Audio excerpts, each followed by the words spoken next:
pupillage before he could even dream of a stable income. Ifoma's pressure. As a beautiful pharmacy graduate from a reputable family, the suitors arrived in droves. Her parents, particularly her father, were adamant. They viewed his eloquence, the intentional years. By their second year, the casual smiles in the hallway had transformed into long walks along the Love Garden and late-night study sessions at the Princess Alexandra Auditorium. By the dawn of their third year, they had moved past the puppy love phase. They were intentional.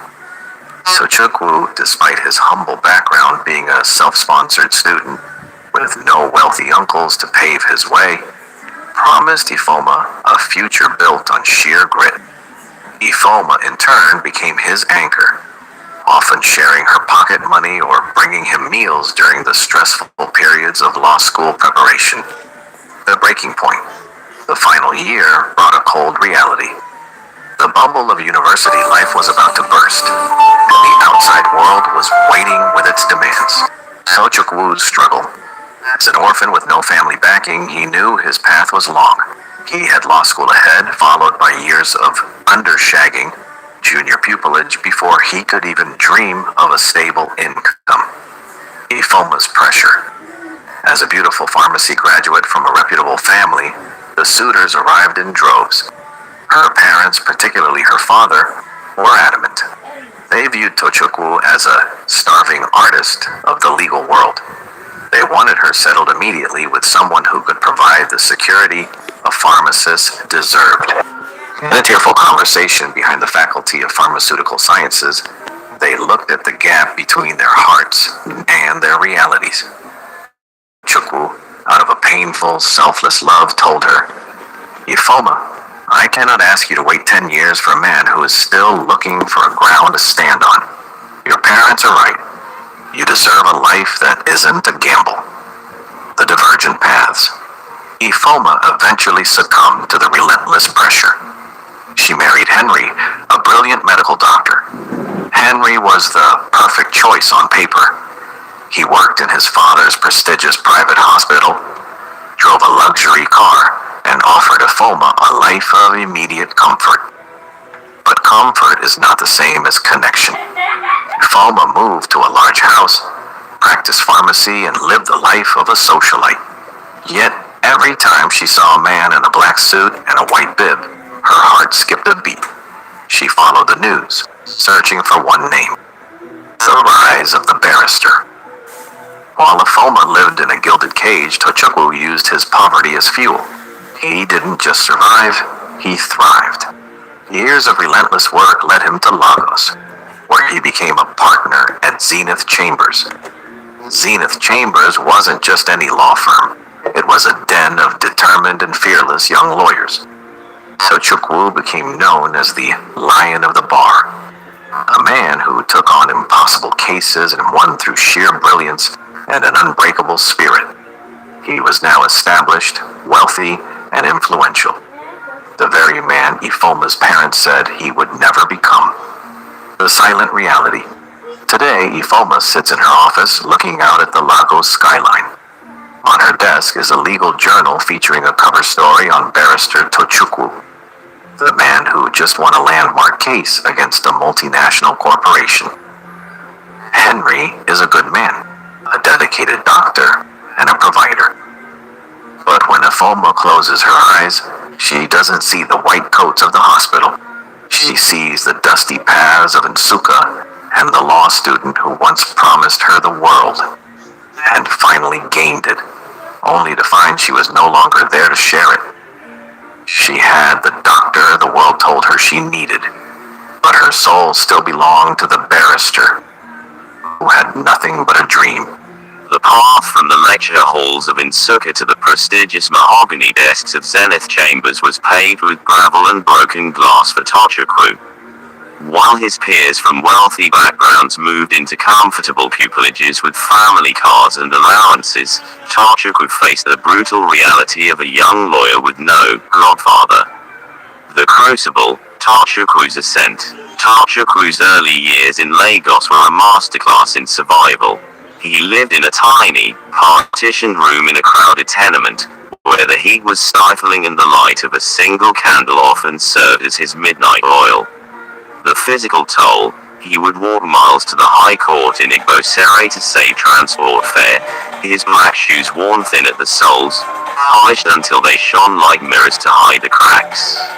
He often skipped lunch, drinking water to fill the void while he spent his last naira on printing legal motions.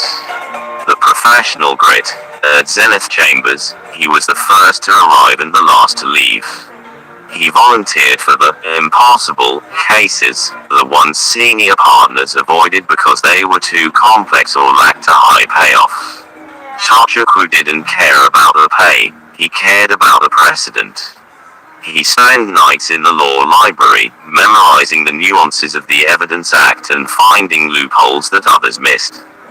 The fearless reputation: his turning point came when he defended a group of displaced traders against a powerful land developer. Despite threats and attempts to bribe his way out of the case, Tochukwu stood his ground.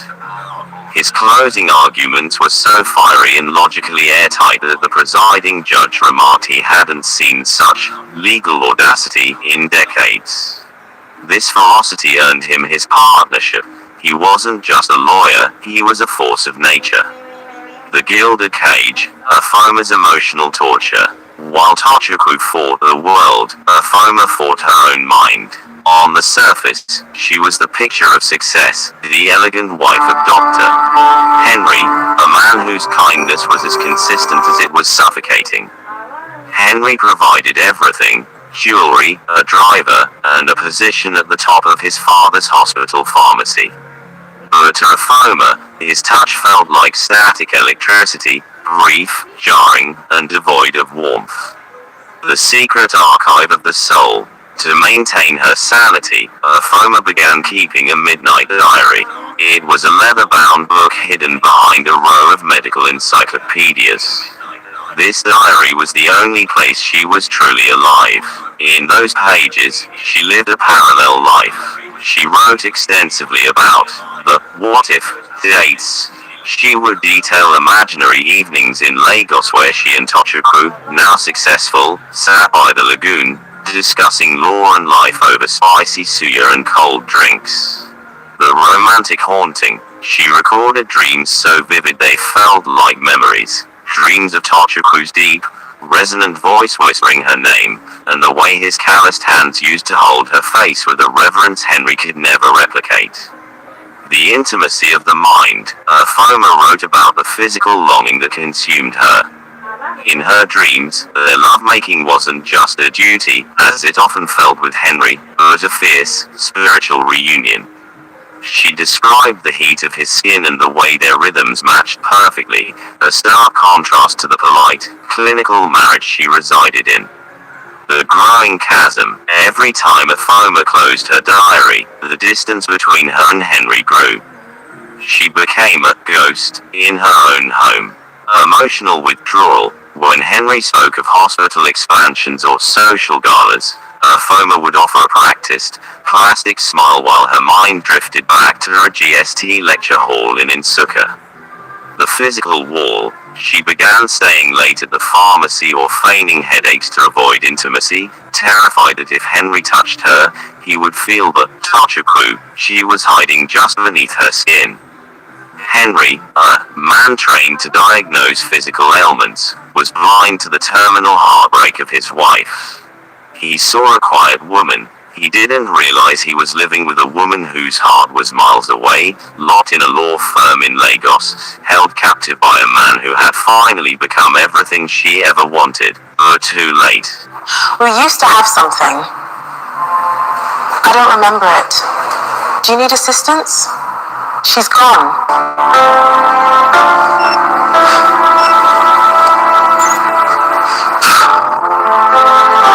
The walls of the sprawling mansion drive Henry had built for Afoma began to feel less like a sanctuary and more like a silent battlefield.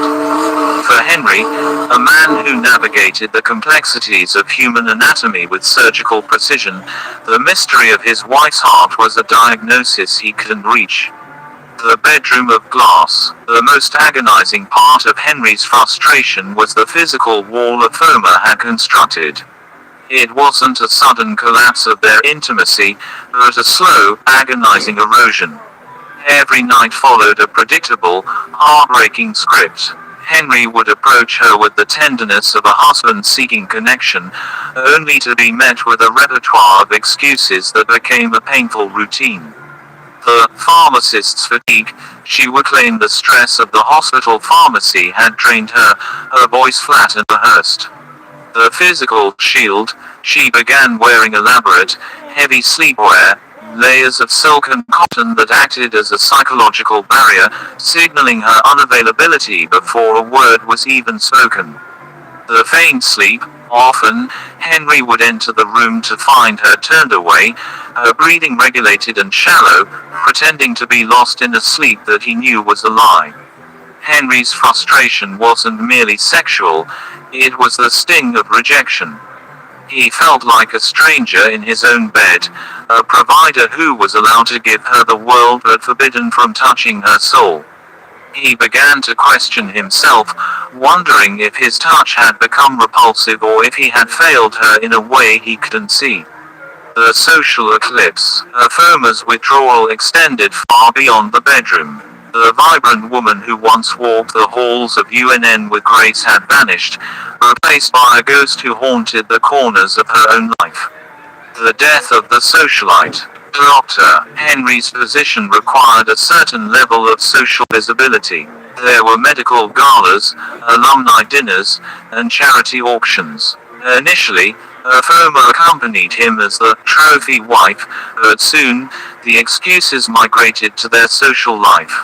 She developed migraines every Friday night. She had urgent stock-taking at the pharmacy whenever a wedding invitation arrived.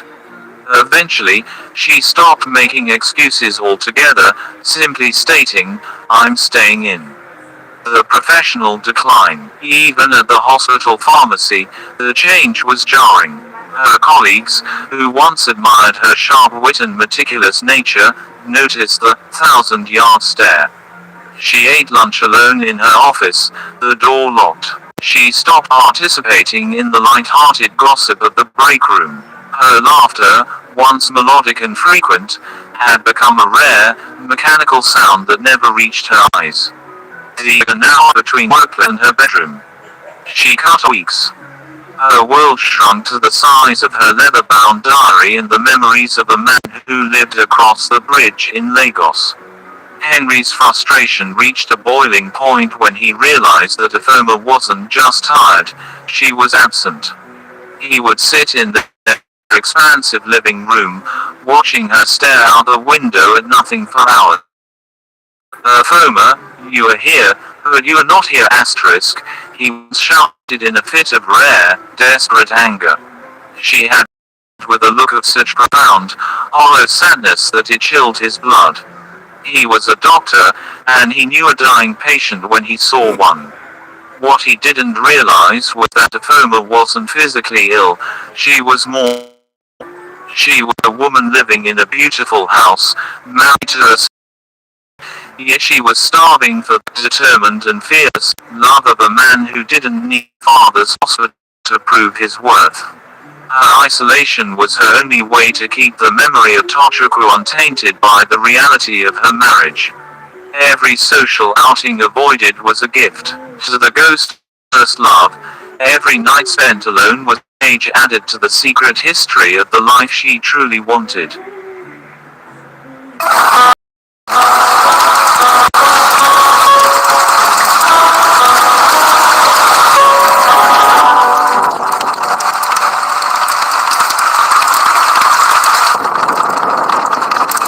The silence of Afoma's life eventually became so loud that she could no longer ignore the impulse to find the man she had lost. It started on a rainy Tuesday, the kind of weather that reminded her of Nsukka, when she sat in her pharmacy and typed his name into a search bar. The digital ghost hunt. Afoma spent weeks scouring the internet for Tochukwu surname. She searched through LinkedIn, Facebook, and Instagram, hoping to see a face that had aged alongside her heart. But she found nothing. Tochukwu had vanished from the digital world, the high-stakes arena of Lagos litigation. In the world of Zenith Chambers *, privacy was a weapon. Tochukwu had scrubbed his personal profiles, choosing to exist only in legal journals and court registries. He didn't want the world to see his personal life. He wanted them to fear his legal mind. To Afema's growing despair, it felt as though the man she loved had been erased from the earth. The watcher in the Zenith Shark. What Afema didn't realize was that while she was looking for a ghost, a shark was watching her. For years, a mysterious account with the handle @ZenithShark had been a silent follower of her private Instagram page. The account had no profile picture, just a dark and 0 posts. Afema had often wondered who it was, but in her state of emotional withdrawal, she assumed it was just a random bot or a distant professional acquaintance from the hospital. @ZenithShark never liked her photos. He never commented, but he was always the first to view her stories. When she posted a picture of a sunset with a cryptic, lonely caption, he viewed it within minutes. When she shared a photo of her pharmacy's anniversary, he was there, a silent witness to her professional success. He watched the subtle decline in her posts, from smiling photos to pictures of rainy windows and open books. Tochukwu, behind the mask of @ZenithShark, was using the account as his only window into the life he had been forced to leave behind. He saw the sadness through the screen. He saw the doctor's wife, persona she wore like a heavy cloak, and his heart ached, but he remained disciplined. He was a man of the law. He wouldn't interfere in a marriage unless he was invited. The moment of revelation, the breakthrough didn't come from a search engine. It came from a moment of professional intersection. One evening, while Henry was away at a medical conference, Afema was browsing a legal news site, trying to find information on the famous Zenith Chambers she had heard people whispering about at dinner parties. She clicked on a high-definition video of a press conference following a landmark Supreme Court win. The camera zoomed in on the lead partner. He was dressed in a bespoke charcoal suit, his posture commanding, his voice a deep, resonant baritone that sent a physical shock through Afema's body. It was him. It was Tochukwu. Driven by a sudden, frantic intuition, she went back to her Instagram and looked at his @ZenithShark profile again. She looked at the following list of the account. It followed only 3 things: the Nigerian Bar Association, UNN alumni, and her. She then noticed a tiny detail she had missed for years. In the bio of the @ZenithShark account, there was a single quote in Latin. Ubi ama, ibi oculus. Where there is love, there is the eye. It was the same quote Tochukwu had scribbled on the back of her GST 101 notebook during their first year at Nsukka. The realization hit her like a physical blow. The shark wasn't a stranger, it was her Tochukwu. He had been there all along, watching her from the shadows of his success, staying silent out of respect for the very life she was currently suffocating in. Afema dropped her phone, her breath hitching in her throat. She looked at her diary, then at the screen, and finally at the door of the house she shared with Henry. The silence was over. The hunter had been found, and the shark was no longer just a ghost in her feed. The professional triumph of barrister Tochukwu was a stark contrast to the emotional desert of his personal life. While he was a master of the courtroom, capable of dissecting witnesses with surgical precision, he was a failure at moving on. For Tochukwu, every woman who walked into his life after Afema was merely a ghost trying to fill a space that had been permanently shaped by a pharmacy student from UNN. The search for a substitute, the 3 relationships, After law school, Tochukwu tried to follow the logical path. He knew he was a rising star and that a man of his status needed a partner. However, his heart was a locked vault, and he had thrown away the key back in Nsukka. 1. Amaka, the intellectual peer. Amaka was a fellow lawyer at a rival firm. She was brilliant, sharp-tongued, and understood the grueling hours of Zenith Chambers. On paper, they were a power couple. They attended bar galas together and debated case law over expensive dinners in Victoria Island. The Void, Tochukwu found her too clinical. When he looked at her, he didn't see the warmth he remembered in the GST halls. Their relationship felt like a merger and acquisition rather than a romance. He eventually ended it when he realized he was more interested in her legal briefs than her soul. 2. Kemi, the high society stylist. In his quest to feel something, anything, Tochukwu dated Kemi, a vibrant fashion consultant who introduced him to the glitz of Lagos nightlife. She was the polar opposite of Afoma, loud, extroverted, and deeply embedded in the social scene. The Void, the noise of Kemi's world only highlighted Tochukwu's internal silence. While she danced at exclusive clubs, he would sit at the VIP table, nursing a drink and wondering if Afoma still liked her tea with 2 cubes of sugar. Kemi eventually left him, frustrated by his emotional distance, calling him a man who lived in a black and white movie. 3. Blessing, the attempt at simplicity. Blessing was kind, soft-spoken, and reminded him of the humility of his own roots. She was a schoolteacher who asked for nothing but his time. The Void, this was the most painful failure. Tochukwu tried to love her simplicity, but he realized that he didn't just want kindness, he wanted the specific, fiery, intellectual, and spiritual spark he had with Afoma. He felt like a villain for not being able to love a good woman, eventually breaking her heart because he couldn't stop comparing her silence to Afoma's laughter.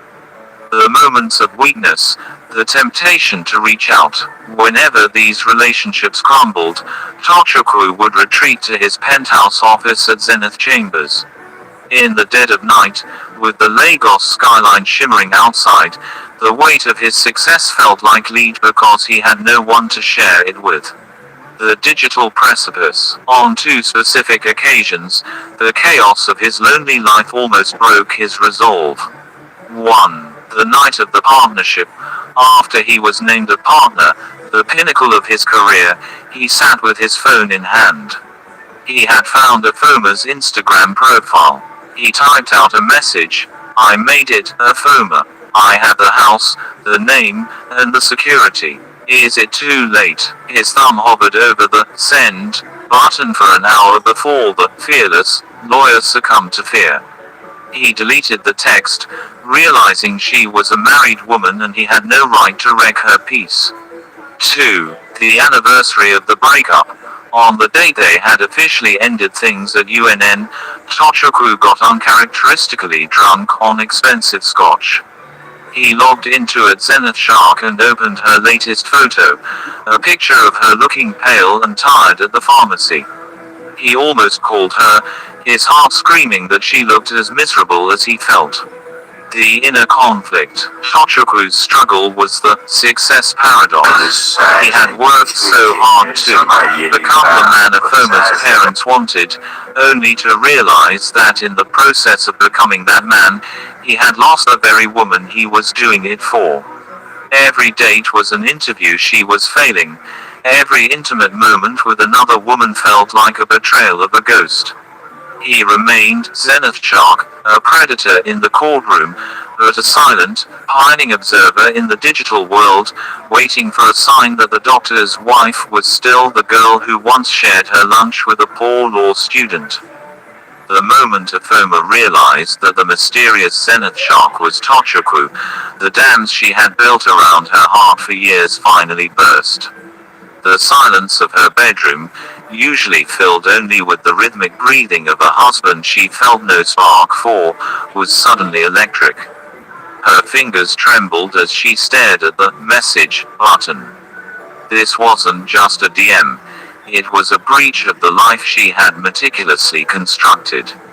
But the pain of her gilded cage was now greater than her fear of the unknown. The first reach, breaking the silence. She didn't start with, "I love you," or, "I miss you." She started with the one thing only they knew. At 1:14 a.m., she typed, "Afoma, does the lion of the bar still remember the taste of the cold opera we used to eat behind the GST building?"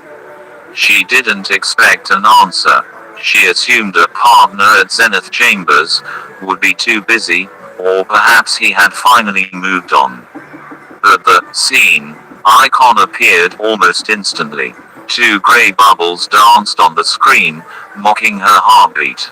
At Zenith Shock, "I haven't tasted anything as good since then. I've been waiting for you to find me, Afoma."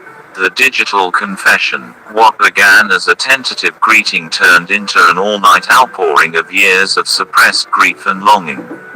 Their chat became a sanctuary where the doctor's wife and the fearless barrister shared their titles. The depth of her pain, Afoma told him about her diary. She admitted that while she lived in a mansion, she was mentally living in a one-room apartment in Insuka. She told him about the emotional torture of her marriage, not that Henry was a bad man, but that he was simply not him. The revelation of the shock, Tochukwu confessed why he had been following her silently.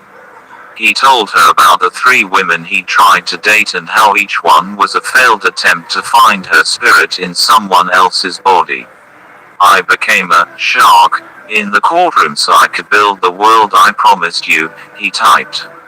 "But I realized I built a palace with an empty throne." The evolution of the chat. As the days passed, the chatting became an addiction. It was no longer just about the past. It was about a desperate present. 1. The hidden screen. Afoma became a master of digital espionage. She changed his name in her contacts to a generic pharmaceutical supplier to avoid Henry's suspicion.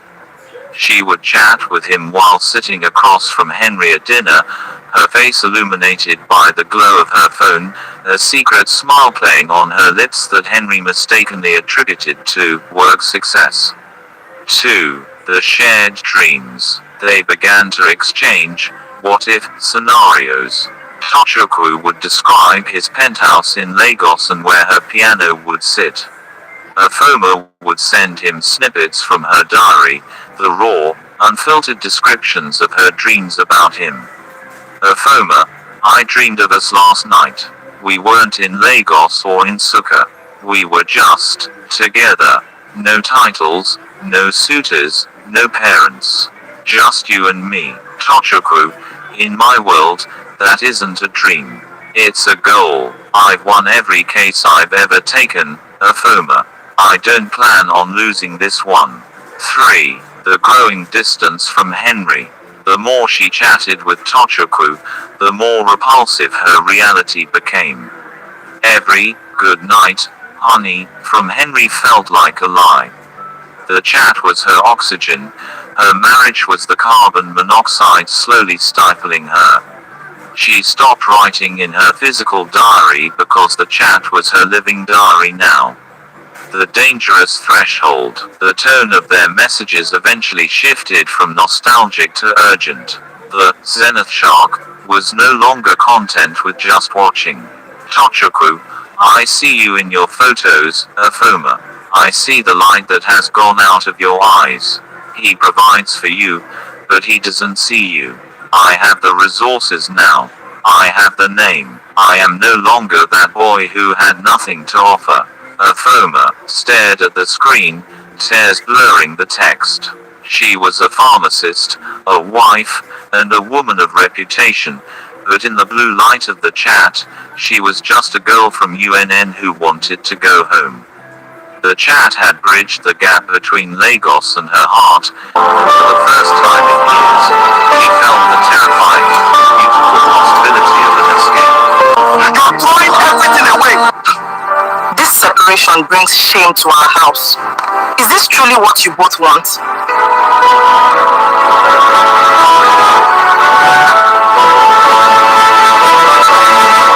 The silence in the mansion finally became deafening.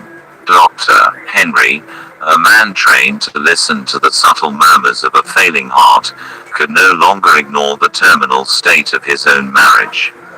The woman who shared his bed was a phantom, and the gulf between them had widened into an uncrossable ocean.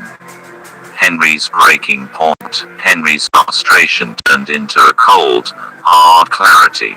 He noticed that Afoma no longer looked at him when he spoke. Her gaze was always fixed on her phone or lost in the middle distance.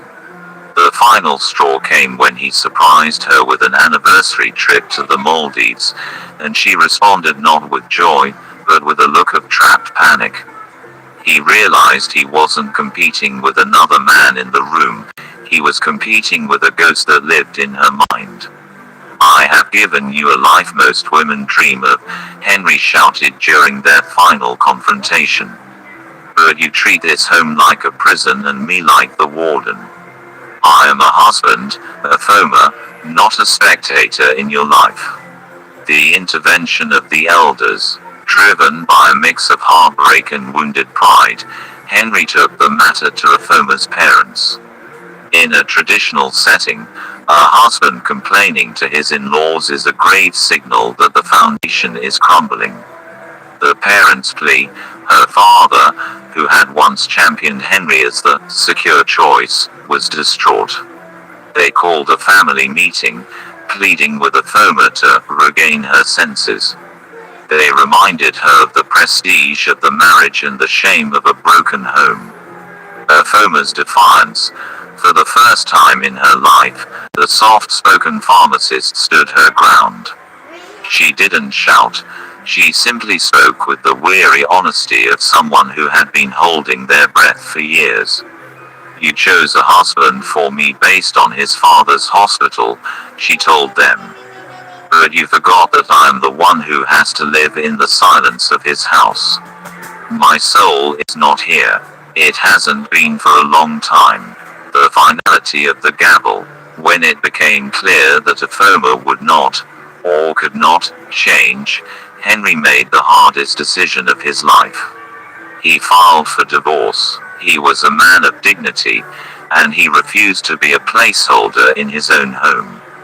The divorce proceedings were surprisingly quiet, because Afoma wanted nothing from the doctor's world, no alimony, no property, no settlement. The legal process moved with clinical speed. They signed the papers in a cold office, a stark contrast to the flamboyant wedding they had celebrated years prior. As they walked out of the court, Henry looked at her one last time. "I hope you find whatever it is you're looking for in that phone of yours," he said quietly before driving away. The road to Lagos, the return to Tochukwu. The day that Queen Nisa was finalized, Afoma did not cry. Instead, she felt a lightness she hadn't known since her third year at the University of Nigeria. She packed a single suitcase, leaving behind the designer clothes and jewelry Henry had bought her, and took the first flight to Lagos. The reunion at Zenith Chambers. She didn't call him. She didn't text. She simply showed up at the towering glass edifice of Zenith Chambers. When she stepped into the reception, the staff looked at her with curiosity. She didn't look like a high-profile client. She looked like a woman who had just traveled through a storm to find land. When the doors to the inner office opened, Tochukwu stood there. The lion of the bar froze. The Zenith shark persona vanished in an instant. The realization, he saw her standing there, stripped of the doctor's wife armor, holding only a small bag and her dignity.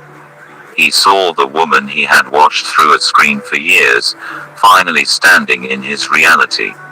The first words, Tochukwu didn't ask about the divorce or the scandal. He walked toward her, his bespoke suit a testament to his success, but his eyes reflecting the same boy from the GST hall. "You're late," he whispered, his voice thick with emotion. "I had to walk the long way," Afoma replied, a genuine smile finally breaking across her face. "But I'm here now, in the heart of Lagos, surrounded by the fierce energy of his law firm." Tochukwu finally led the woman he loved to the empty throne he had built for her. The pharmacist and the barrister were no longer victims of timing or poverty. They were two people who had survived the world to find their way back to the love garden. This merger means everything to us. But at what cost? We're losing ourselves in the process. Cheers to us.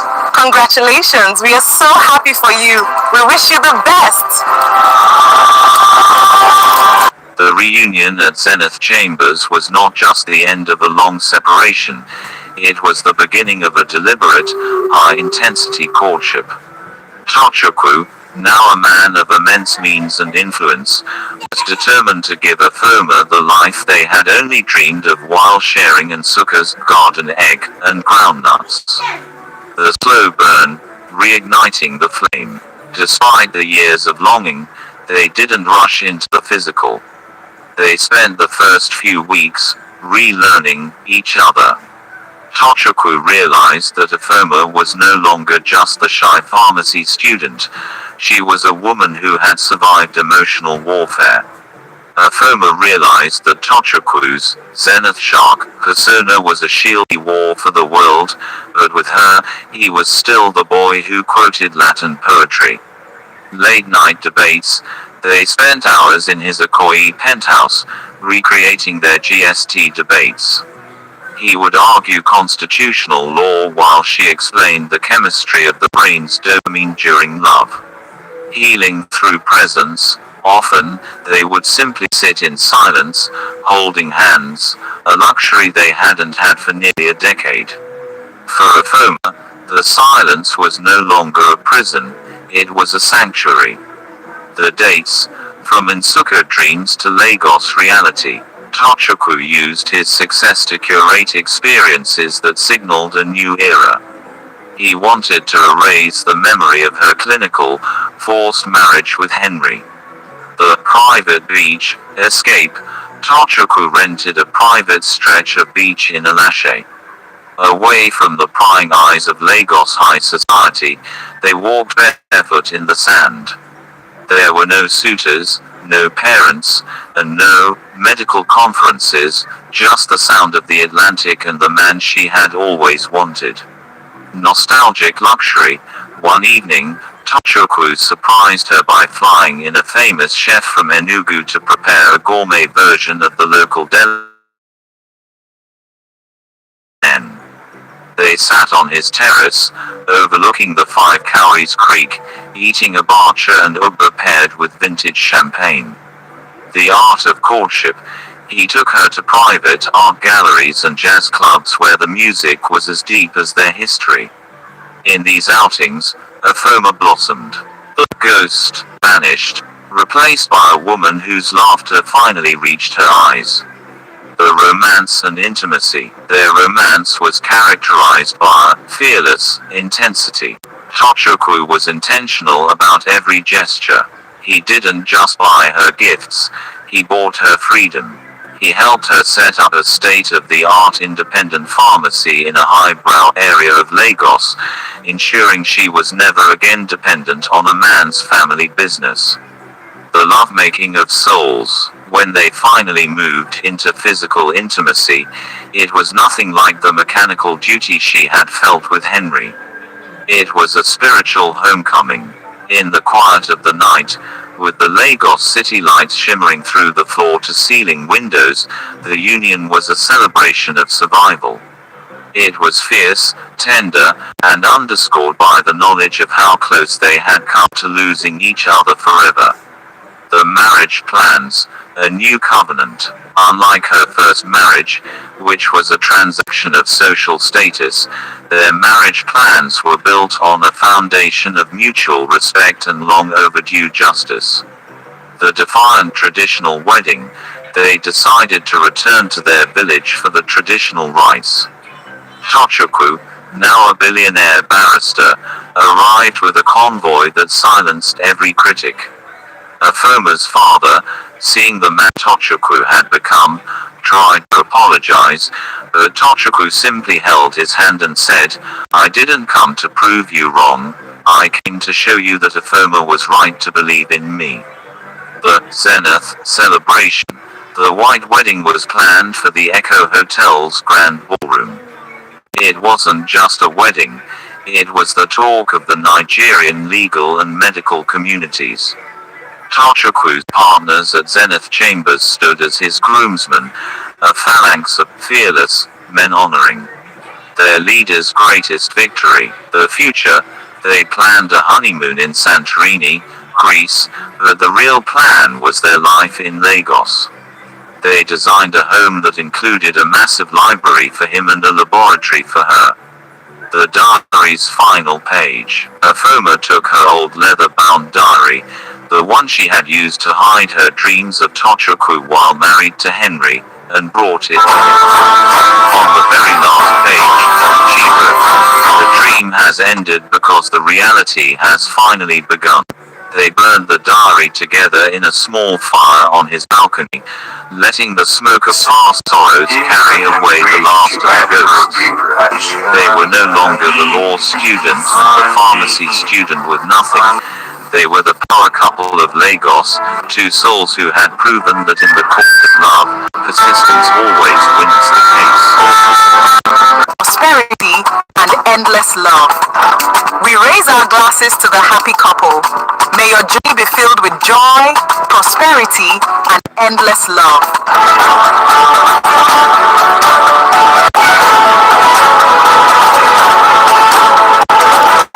The transition from their long-awaited reunion to the formalization of their union was a masterclass in redemption.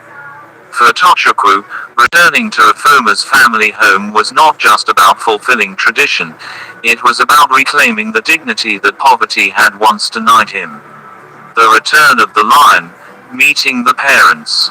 The air in Afoma's family compound was thick with tension and expectation on the day of the formal introduction. Years prior, Tochukwu had been the boy they dismissed. Now, he arrived as a force to be reckoned with. The entrance, Tochukwu did not arrive with arrogance, but with the quiet confidence of a man who had won his battles. He was accompanied by senior partners from Zenith Chambers and a few influential UNN alumni, creating a convoy of black SUVs that signaled his arrival long before he stepped out. The confrontation. Afoma's father, a man of old-fashioned principles, sat in the center of the living room. The silence was heavy until Tochukwu spoke. He didn't boast about his bank account or his Lagos penthouse. Instead, he spoke of his consistency.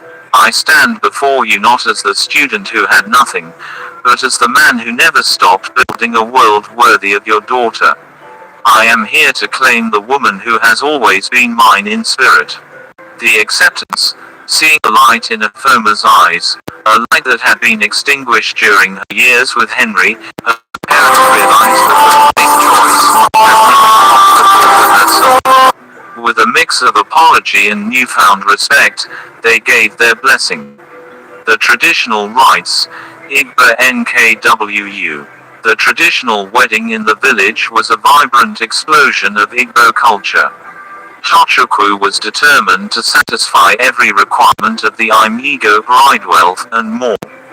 The requirements, Tochukwu met the traditional lists with fearless generosity. From the premium wrappers and coral beads for the kindred women to the livestock and tubers of yam for the elders, he ensured that no one could say he fell short. He didn't just meet the requirements, he exceeded them as a tribute to Afoma's resilience. The search for the groom. In the highlight of the ceremony, Afoma, dressed in stunning George fabric and heavy coral beads, navigated the massive crowd with a cup of palm wine.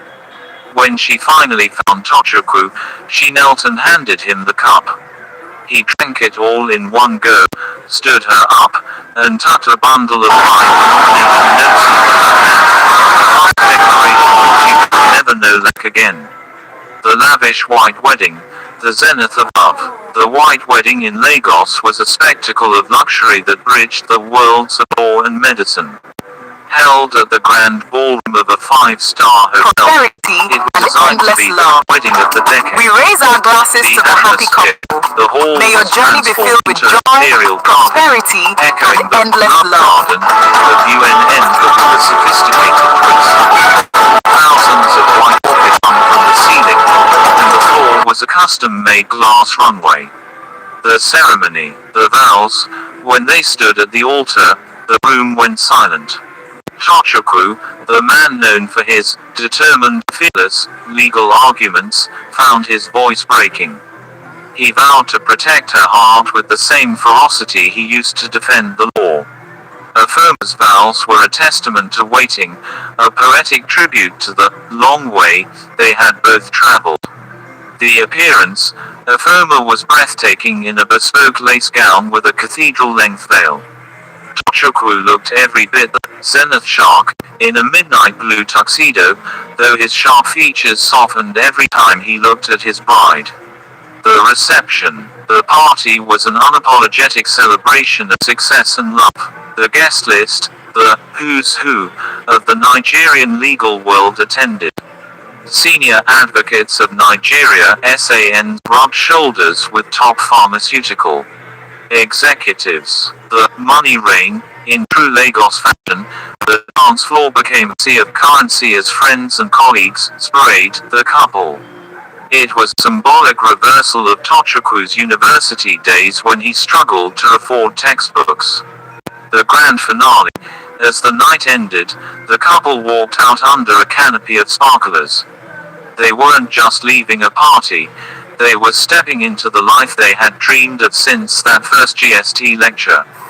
Tochukwu and Afirma's story became a legend within the UNN community, a reminder that while family assistance is a head start, intentionality and grit are the true architects of a destiny that cannot be denied. They were finally home, not in a house built by a father's shadow, but in a life built by their own shared strength.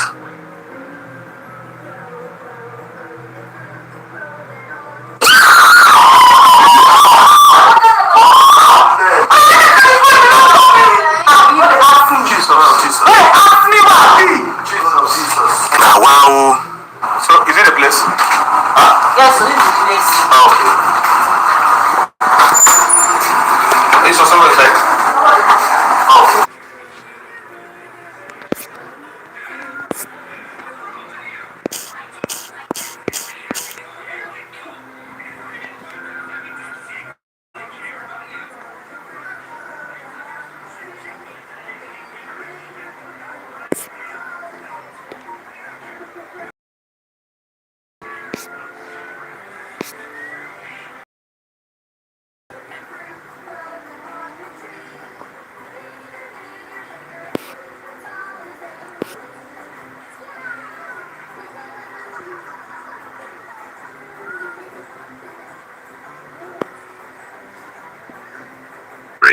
Hidalgo was taught that her movements reflected her father's Ozo title. In Umuomaku, when suitors came for Hidalgo, they did not just bring palm wine, they brought their entire family trees to be scrutinized.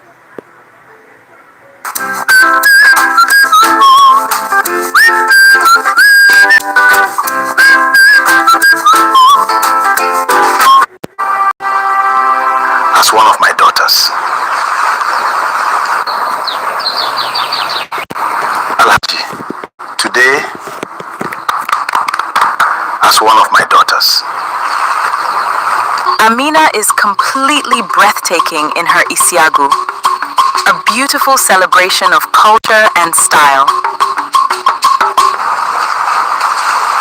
sweetheart, you look totally like an Igbo woman. Oh, QQ.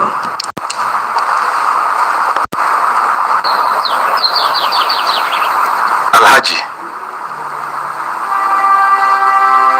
as one of my daughters.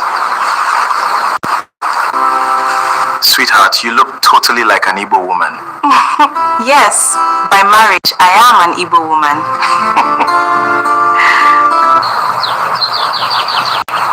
Alhaji, today, as one of my daughters. And his career before ever mentioning his tribe.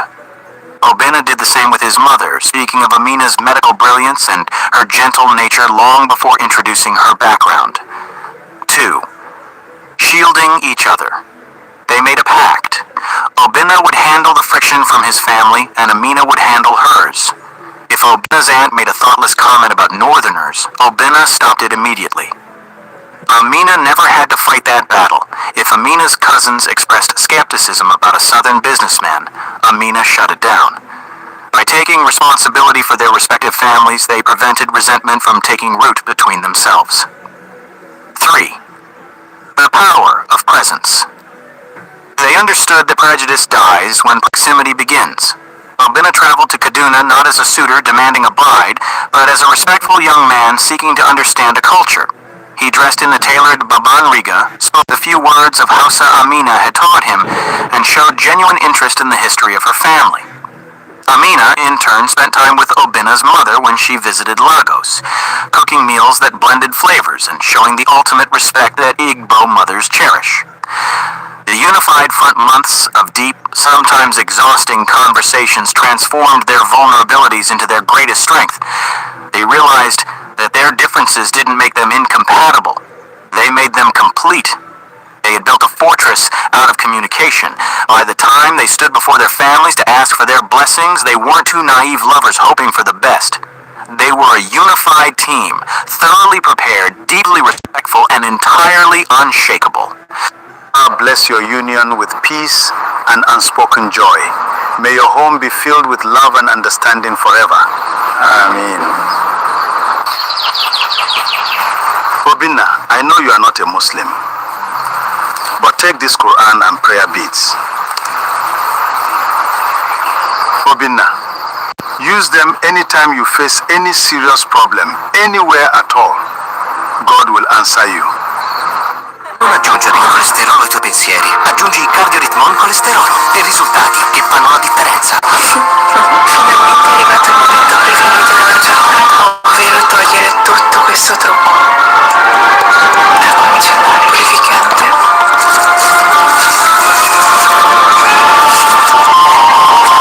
Idratante.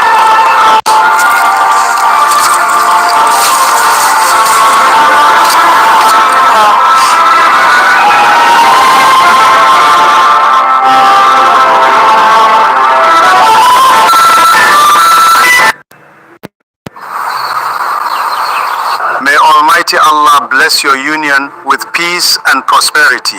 May your home be filled with love and understanding always. May Almighty Allah bless this beautiful union of Obinna and Amina. I am so happy for you, my child. I shed only tears of joy. Today I gave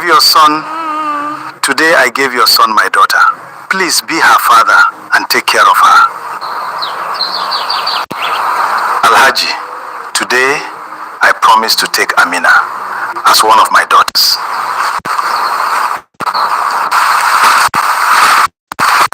Look at her, she is so beautiful. Welcome home, our beautiful Amaka. Yay!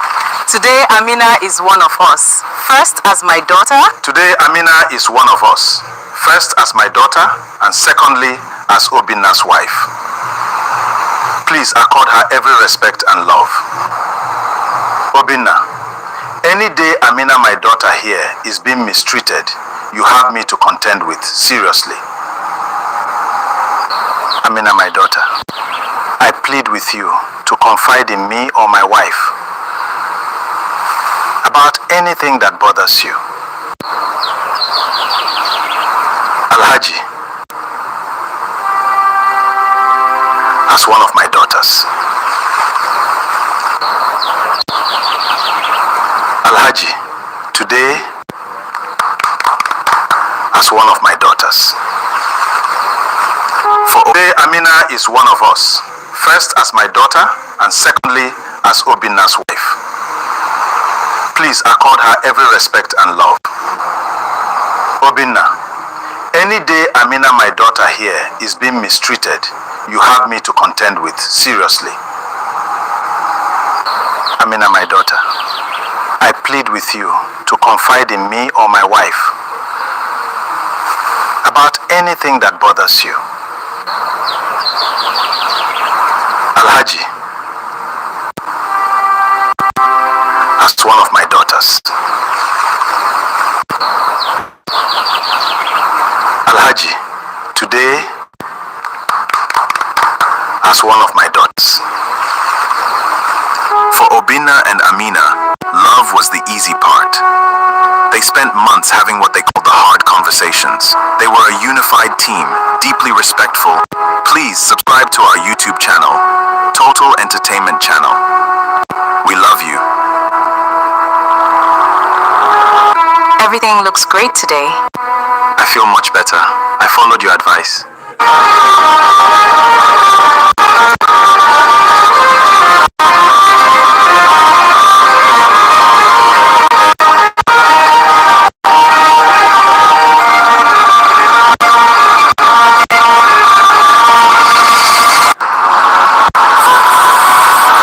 Immagina il futuro. Ora è vita. Nuovo SUV C5 Aircross, nuovo da 28.900 euro, oltre ogni rifinanziato. I followed your advice. Hey, beautiful doctor. I am just wrapping up here.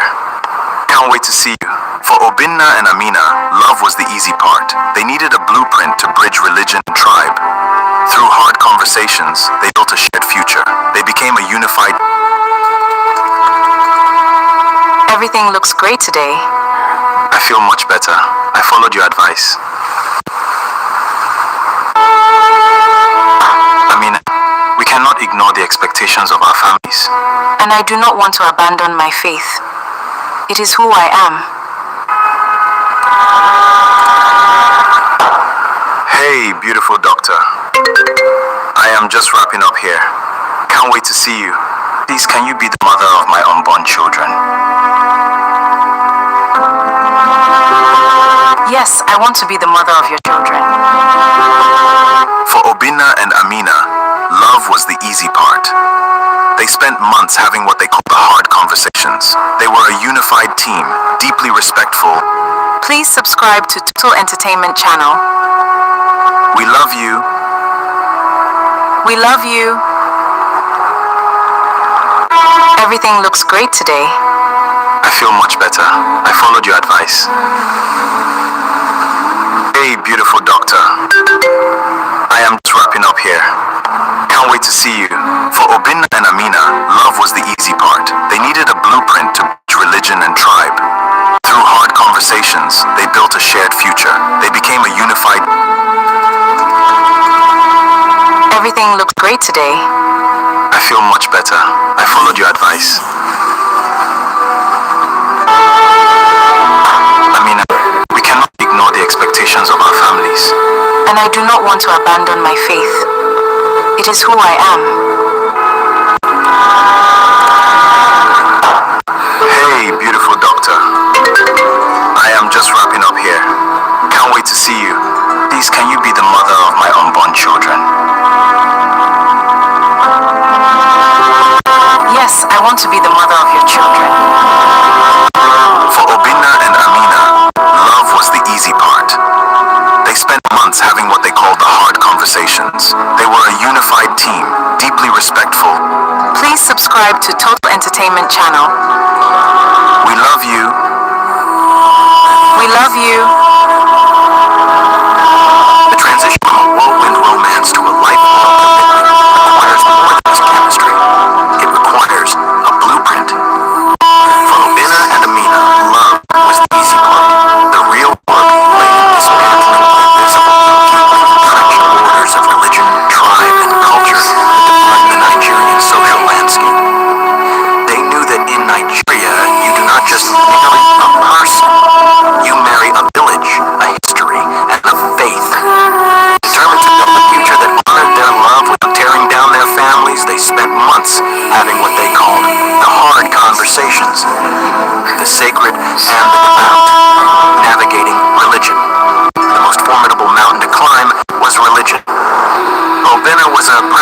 Catholic, rooted in the Christian traditions of the East. Amina was a devout Muslim, her lifestyle woven into the daily rhythms of Islamic prayer and modesty.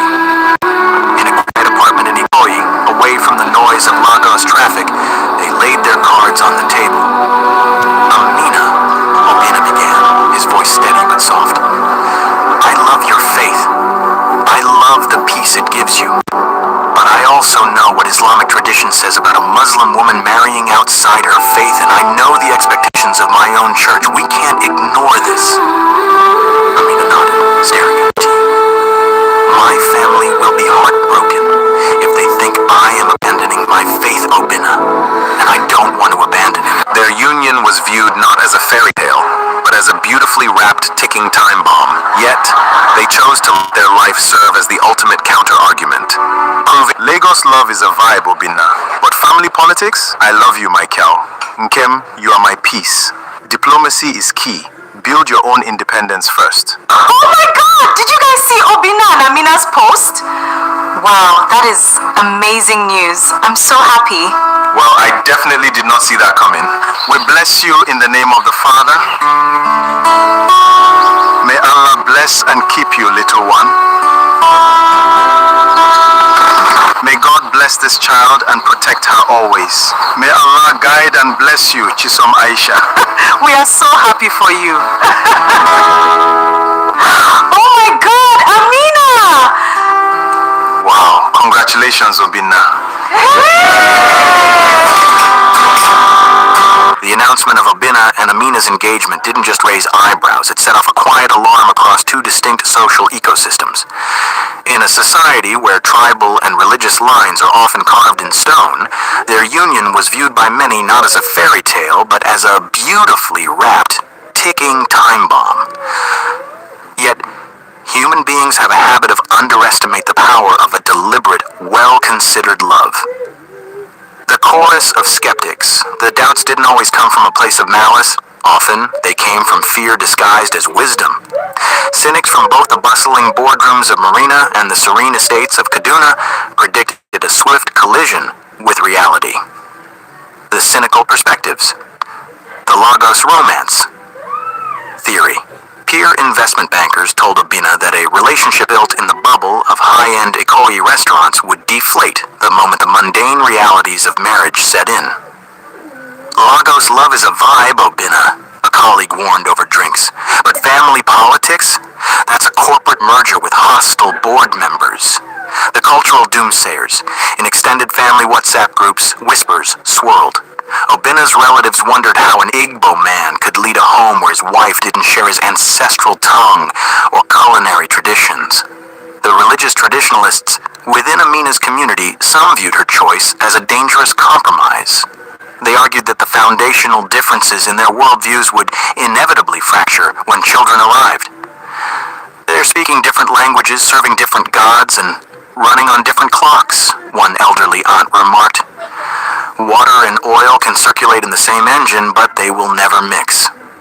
The anatomy of success, defying the odds. Obina and Amina didn't waste energy arguing with the skeptics. Instead, they let their life together serve as the ultimate counter-argument. Are you really sure she's the right one for you, Obina? An engagement party already? An engagement party already? You might want to slow down, Amina. Are you really sure about this? A huge trap. This party's getting too expensive. Maybe we should just cancel it. Amina, will you do me the honor of becoming my wife? Yes, Obina! 1,000 times yes! Amina, you make my world complete. Yes, 1,000 times yes!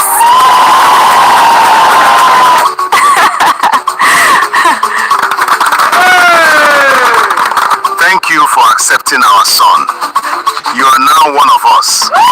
Thank you for accepting our son. We are so incredibly proud of you, Amina. And we will always be here to support you. Ndewo, kedu ka ime? Inakwana, lafiya lau.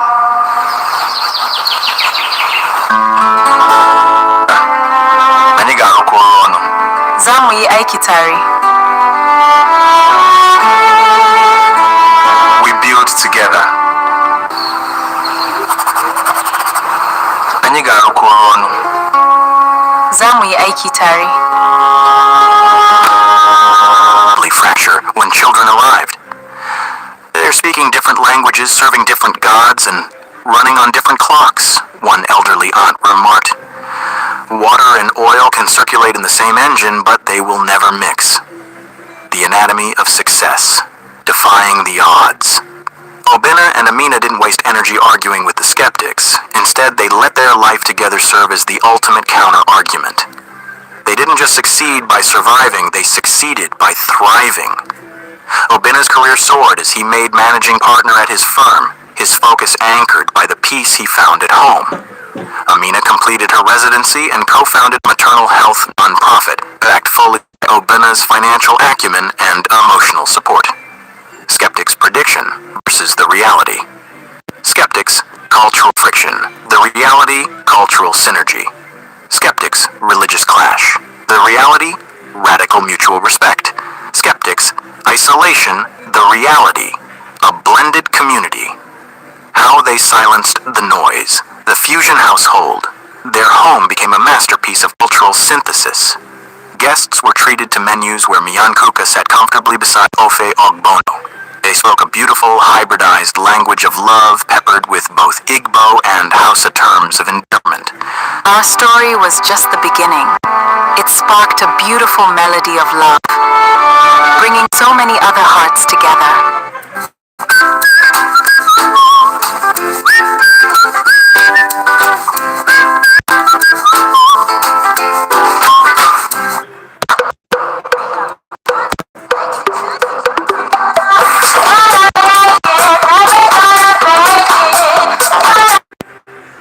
Bringing so many other hearts together.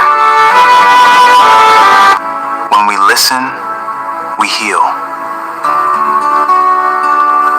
I hear you, and I am here. We built our love on a solid foundation, Amina. Now we share that blueprint with you. I baptize you in the name of the Father, and of the Son, and of the Holy Spirit. May Allah bless these children, and may they grow in wisdom and in peace. Bless you in the name of the Father. May Allah bless and keep you, little one.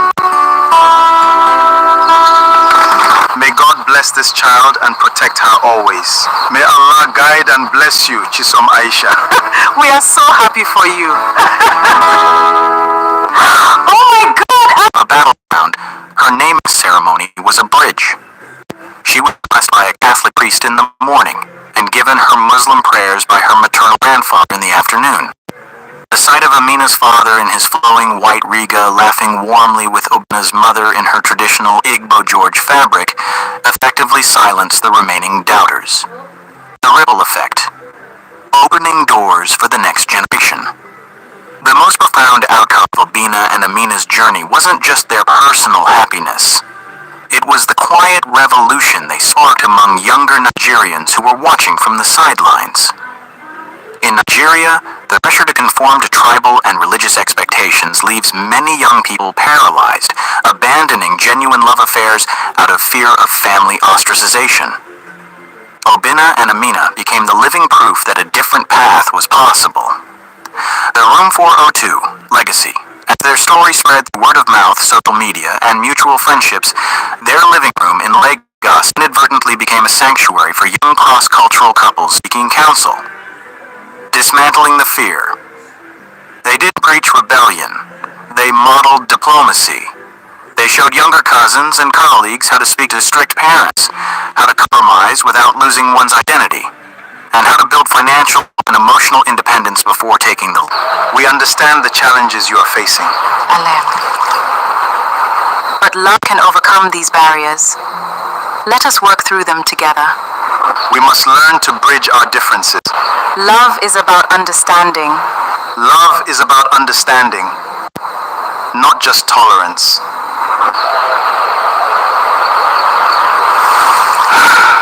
Peace is the foundation of a happy home. Let us treat each other with respect and understanding. Our story was just the beginning.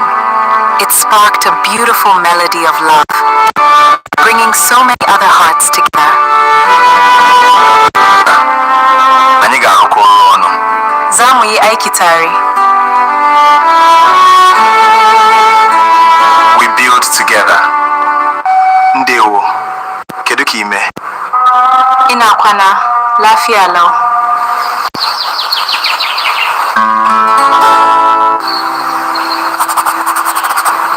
Anyị ga-arụkọ ọrụ ọnụ. Zamu yi aiki tare. Amina, will you marry me? Yes! 1,000 times yes. Are you sure about this, Amina? It's a huge career risk now. In Lagos, inadvertently became a sanctuary for young cross-cultural couples seeking counsel. Dismantling the fear. They didn't preach rebellion. They modeled diplomacy. They showed younger cousins and colleagues how to strict parents, how to compromise without losing one's identity, and how to build financial and emotional independence before taking the leap. The story of Tunde and Zainab. One of Obina's junior analysts, a Yoruba Christian, had been secretly dating a Muslim girl from Bornu for 3 years, terrified of the fallout. Seeing Obina navigate his union gave him the courage to step forward. Obina actually sat down with the young man to have him draft a respectful, structured approach to introducing his relationship to both families. Today, they too are married. Changing the corporate narrative. In the Lagos corporate space, their union challenged the subtle, unspoken biases that often influence hiring and networking. They proved that unity wasn't about erasing differences, but about leveraging them to build something stronger. A new blueprint for love, Obina and Amina proved that culture and religion do not have to be walls that divide. They can be unique architectural pillars that hold up a grander, more resilient structure. By refusing to let fear dictate their future, they didn't just save their own love story. They cleared a path through the jungle of prejudice, making it just a little bit easier for the next generation of lovers to follow. It is not just a ring, Amina. It is a laboratory, beta test. From extended family financial request formats, we examine the machinery of our differences. Are you creating a pitch deck for our engagement, Obina? Not a pitch deck, a risk mitigation framework. Our weekly schedule is a diagnostic. Friday afternoon Jumu'ah prayers. Saturday is for domestic and community life. Sunday morning is for my Catholic Mass. It is a rhythm built to last. Their engagement was a deliberate sandbox, a time to synchronize the rhythms of their weeks. From spiritual solitude to joint community life, they built a cadence of mutual respect. The skeptics expected us to stumble over the hurdles of our differences. We didn't stumble into marriage blinded by romance. We walked into it. Because the design was built to last.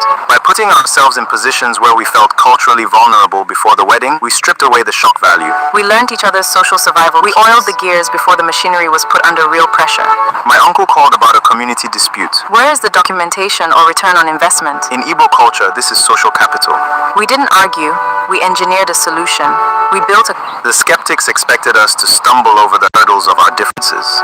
We didn't stumble into marriage blinded by romance. We walked into it. Because the design was built to last. For Obina and Amina, the ring on Amina's finger was not a finish line, it was the opening of a laboratory. While many couples view engagement as a season of passive celebration and wedding planning, Obina's analytical banking mind and Amina's clinical diagnostic upbringing led them to a different conclusion. They decided to treat their 8-month engagement as a deliberate, structured beta test for their marriage. A stress test to see how their harmonized theories would hold up under the weight of real-world application. They called it their operational dry run, designed to flush out hidden friction points before saying, I do. Setting the parameters, the engagement sandbox. Sitting in their favorite quiet corner of a cafe in Victoria Island, Obina pulled out a notebook, making Amina laugh. Are you creating a pitch deck for our engagement, Obina? She teased, sipping her Zobo-infused tea. Not a pitch deck, Obina smiled, his eyes sharp but warm. A risk mitigation framework. Look, right now, everyone is on their best behavior, but marriage happens in the mundane. I want us to intentionally simulate the trickiest parts of our cultural and religious differences over the next 6 months. If something breaks, we fix it now. in the sandbox. Amina's medical mind immediately gravitated toward the logic. A diagnostic phase, she agreed. Preventative care for our future. The rules of the trial. They established 3 core rules for their test run. Radical transparency, no masking discomfort or playing the polite partner to avoid cultural friction. The no family in... This is absolutely delicious. We are so glad everyone is here.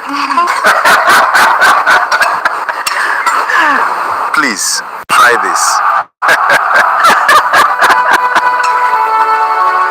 Their engagement was a deliberate sandbox. Amina led the way to the mosque. Obina joined her for Salah Jumu'ah prayer. This was preventative care for their future.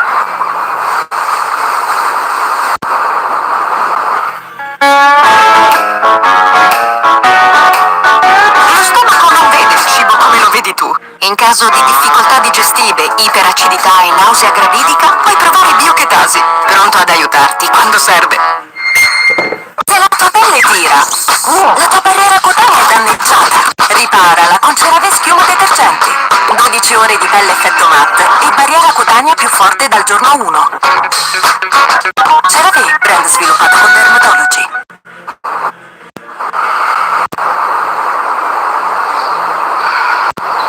Accept my prayers. There's a community land dispute, and the expectation is heavy. Where is the formal documentation? What is the ROI on this, winner? This is social capital. We engineered a solution. By putting ourselves in positions where we felt Culturally vulnerable before the wedding, we stripped away the shock value. We held the gears before the machinery was put under real pressure. my uncle called about a community dispute. Where is the documentation or return on investment? In Igbo culture, this is social capital. We didn't argue. We engineered a solution. We built a... The skeptics expected us to stumble over the hurdles of our differences. But we didn't stumble into marriage blinded by romance. We walked into it. Because the design was built to last.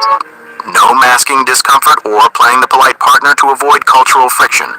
The no family intervention rule, they had to solve every simulated crisis between themselves first without running to their respective parents. Bi-weekly retrospectives. Every 2 weeks, they would review how they handled cultural and religious overlaps. Test 1. The rhythms of worship and rest. The first major trial was synchronizing their weekly spiritual calendars. For a single professional, religious practice is an individual schedule. For a married couple, it dictates the rhythm of the home. The weekly schedule of Obina and Amina's family. Friday afternoon, Amina's Jumu'ah prayer, quiet reflection. Saturday, joint domestic and community life. Sunday morning, Obina's Catholic Mass, communal worship. During the engagement, they began practicing this weekend dance. Obina would drop Amina off at the mosque on Friday afternoons, using that time to read or handle quiet administrative work, respecting her need for spiritual solitude. On Sundays, Amina would help him pick out his traditional isiagu or a sharp suit for Mass, preparing a late breakfast for him when he returned. The test wasn't about trying to blend the prayers, Amina later noted. It was about testing if the presence of one person's devotion made the other feel alienated. We found that instead of dividing us, it created a beautiful cadence of mutual respect. There's a community land dispute, and the expectation is heavy. Where is the formal documentation? What is the ROI on this, Obina? This is social capital. We engineered a solution. The skeptics expected us to stumble over the hurdles of our differences. But we didn't stumble into marriage blinded by romance. We walked into it. Because the design was built to last.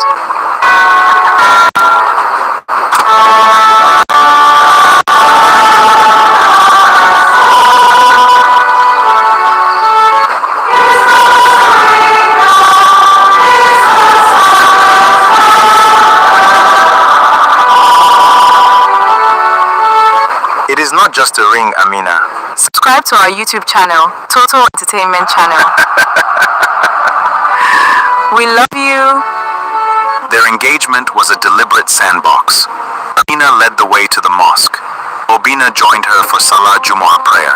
This was preventative care for their future. During the engagement, they began practicing this weekend dance. Obinna would drop Amina off at the mosque on Friday afternoons, using that time to read or handle quiet administrative work, respecting her need for spiritual solitude. On Sundays, Amina would help him pick out his traditional itiagu or a sharp suit from Matt, preparing a late breakfast for him when he returned. The test wasn't about trying to blend the pairs, Amina later noted. It was about testing if the presence of one person's devotion made the other feel alienated. We found that instead of dividing us, it created a beautiful cadence of mutual respect. Test 2. The Extended Family Financial Stress Test. One of the most profound differences between contemporary Igbo and Hausa socioeconomic structures lies in how extended family networks expect financial support. In Igbo culture, a successful son in Lagos is often viewed as a communal asset, expected to invest in village projects, sponsor nephews, and contribute heavily to kinship funds. In Northern traditions, financial responsibilities are highly structured around immediate dependence and specific patriarchal obligations. Obinna intentionally brought Amina into his monthly financial planning sessions during the engagement to test their compatibility on this front. The trial scenario. When Obinna received a sudden request from an uncle in an Anambra to contribute a significant sum toward a community land dispute, he didn't just pay it, he brought the dilemma to Amina. The discussion, Amina initially questioned the lack of formal documentation and long-term. We also needed to test how we would navigate high-stakes social environments where one partner was the outsider. I used my natural warmth and learned the structures. We learned each other's specific social survival cues. My uncle sent a request from the village. We need to cap these communal tax requests. Are you creating a pitch deck for our engagement, Obinna? Not a pitch deck, a risk mitigation framework. A diagnostic phase. Preventative care for our future.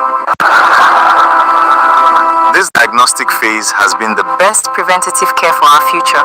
We have built a foundation that is truly built to last. Ndewonu. Oduto ihu n'ọzọ. Ndewo, ọma ihu gị.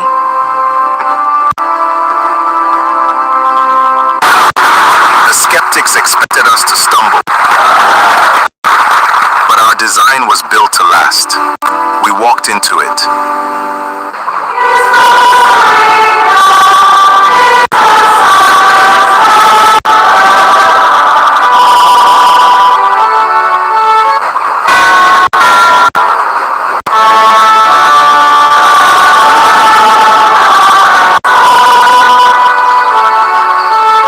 It is not just a ring, Amina.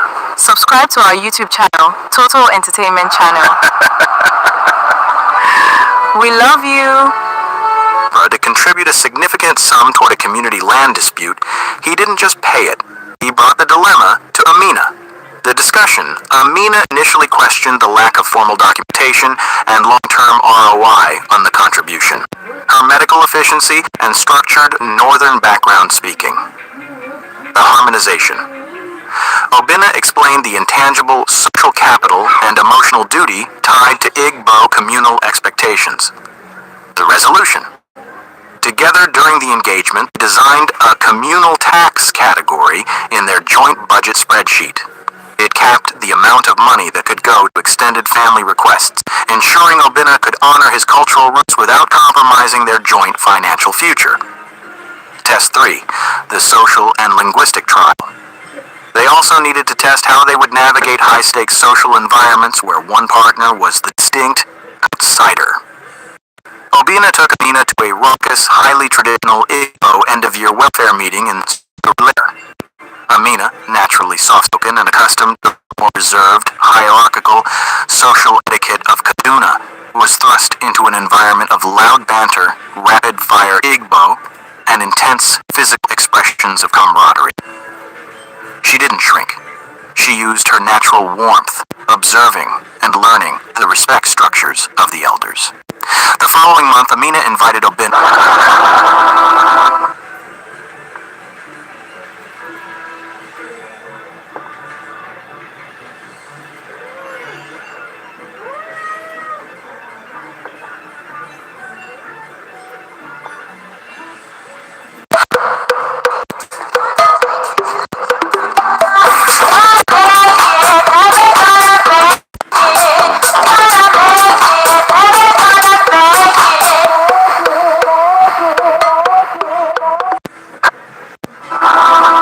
creating a pitch deck, a risk mitigation framework. I want to intentionally simulate the trickiest parts in the sandbox. My uncle requested support for a land dispute village. How do we categorize this without impacting our savings? We can create a capped communal tax category in our budget. Are you creating a pitch deck for our engagement, Obinna? Not a pitch deck, a risk mitigation framework. A diagnostic phase. Preventative care for our future. So that concludes our beta test. We have examined the machinery of our differences. And now we are ready to start our lives. Ndewonu, oduto ihu n'ọzọ. Ndewo, ọmma ihu gị. We also needed to test how we would navigate stake social environments where one partner was the outsider. I used my natural warmth and learned the structures. We learned each other's specific social survival cues. The skeptics expected us to stumble. But our design was built to last. We walked into it.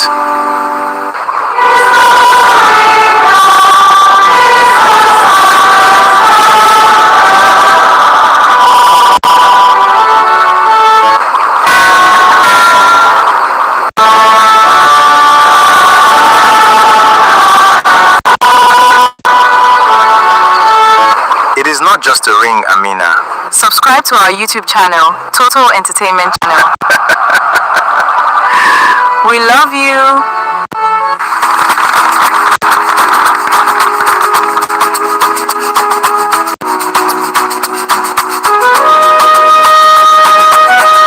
It is not just a ring, Amina. Subscribe to our YouTube channel, Total Entertainment Channel. We love you. Cider. Obinna took Amina to a raucous, highly traditional Igbo end-of-year welfare meeting in Surulere. Amina, naturally soft-spoken and accustomed to the more reserved, hierarchical social etiquette of Kaduna, was thrust into an environment of loud banter, rapid-fire Igbo, and intense physical expressions of camaraderie. She didn't shrink. She used her natural warmth, observing and learning the respect structures of the elders. The following month, Amina invited Obinna to a formal dinner in Abuja with senior northern professionals, extended family members. Obinna, used to the aggressive, direct networking style of Lagos finance, had to consciously downshift. He practiced the art of patient listening, Anyị ga-arụkọ ọrụ ọnụ. Zamu yi aiki tare. We build together. Ndewo, kedu ka ime? Ina kwana, lafiya lau.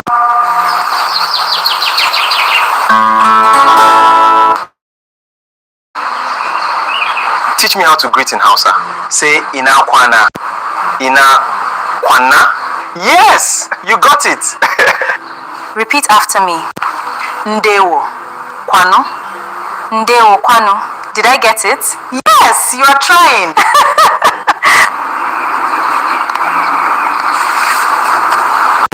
In the name of Allah, praise be to Allah, the cherisher and sustainer of the worlds. She told me this book would guide me. I'm ready to understand.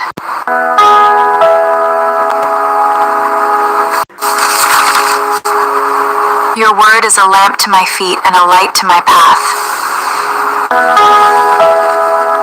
Look at what it says here in this passage.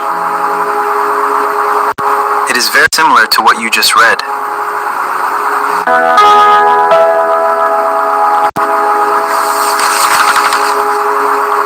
This verse speaks of inner peace. Let us find the chorus passage here. Obinna, used to the aggressive, direct networking style of Lagos finance, had to consciously downshift. He practiced the art of patient listening, modified his posture to reflect traditional northern respect, and mastered the subtle, dignified greetings required in the presence of Alhaji patriarchs. Takeaway. By putting themselves in positions where they felt culturally vulnerable before marriage, they stripped away the shock value of their differences. They learned each other's subtle survival cues. The specific look Amina would give Obinna when she felt overwhelmed by the noise, and the subtle nudge Obinna would give Amina when he needed context on a specific northern custom. Emerging from the lab, by the time the engagement neared its end, the skeptics who expected them to stumble over these hurdles were left disappointed. The test run had been a resounding success. Obinna and Amina didn't stumble into marriage blinded by romance. They walked into it with the quiet, unshakable confidence of two people who had thoroughly examined the machinery of their differences, oiled the gears of communication, and proven that their design was built to last.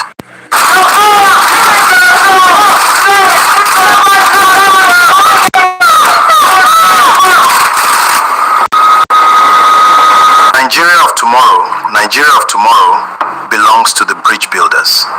Just run your home like a sovereign state. Obinna, people will tell you this is a risk, but the best portfolios are diversified. The Nigeria of tomorrow bridge builders. If you love this woman, protect her and run your home like a sovereign state.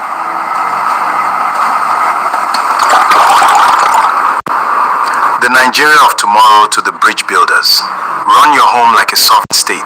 In this hospital, tribe and religion are irrelevant when saving a life. Blood is red, hearts beat the same way. Hold on to Obinna.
In this hospital, we don't check a patient's tribe or religion before saving their life.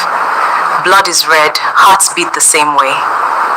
While the Senate made the most noise, a quiet, powerful counterweight emerged from the spaces Obinna and Amina occupied daily.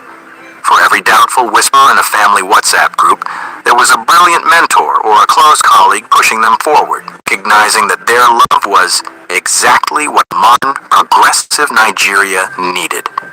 When their story eventually spilled over into the public eye, it transformed from a private relationship into a national conversation, captured by the dual lenses of social media and mainstream journalism. The pillars of support, advice from the front lines. In the high-stakes world of Lagos finance and the intense corridors of St. Nicholas Hospital, Obinna and Amina found that their closest peers weren't just supportive, they were fiercely protective. Mentorship in Rena Obinna's managing director, Femi Benson, a veteran investment banker who had himself married across tribal lines decades earlier, called Obinna into his office one evening. Expecting a lecture on distraction, Obinna was surprised when Femi poured 2 glasses of water and sat across from him. Obinna, people will tell you this is a risk, Femi said, leaning back, but the best portfolios are diversified. The Nigeria of tomorrow doesn't belong to the tribal isolationists, it belongs to the bridge builders. If you love this woman, protect her, respect her faith, and run your home like a sovereign state. Let no external entity vote on your internal policies. People will tell you this is a risk, but the best portfolios are diversified. Nigeria of tomorrow doesn't belong to the tribal isolation, it belongs to the bridge builders. Run your home like a sovereign state. Obinna, people will tell you this is a risk. It belongs to the bridge builders. If you love this woman, protect her.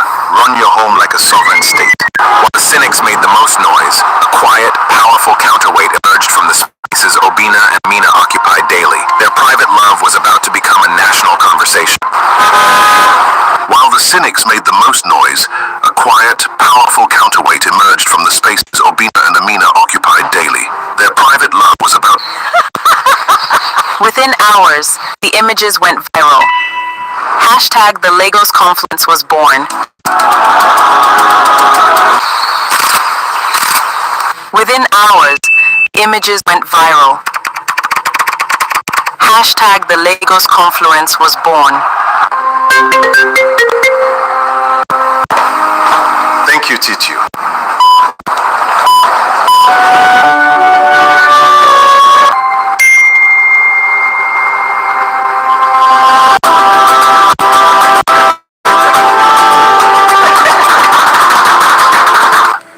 People will tell you this is a risk, Femi said, leaning back, but the best portfolios are diversified. The Nigeria of tomorrow doesn't belong to the tribal isolationists, it belongs to the bridge builders. If you love this woman, protect her, respect her faith, and run your home like a sovereign state. Let no external entity vote on your internal policies. Other colleagues in the banking sector rallied around him, offering practical advice. Keeping the sanctuary sacrosanct, they advised Obinna to keep his work stress strictly at the office, ensuring that their home remained a peaceful oasis away from both market volatility and extended family politics. Leading by example, senior colleague reminded him that his success as a husband paved the way for younger analysts who felt trapped by traditional expectations. Solidarity in the wards. At the hospital, Amina's fellow resident doctors became her emotional shield. Dr. Chidinma, a close friend and senior registrar, gave Amina perspective from the other side of the cultural coin. Amina, love is a diagnostic miracle, Chidinma told her during a late-night shift break. In the hospital, we don't check a patient's tribe or religion before saving their life. Blood is red, hearts beat the same way. Don't let people who live in the past dictate your future. Obinna is a good man. Hold on to him.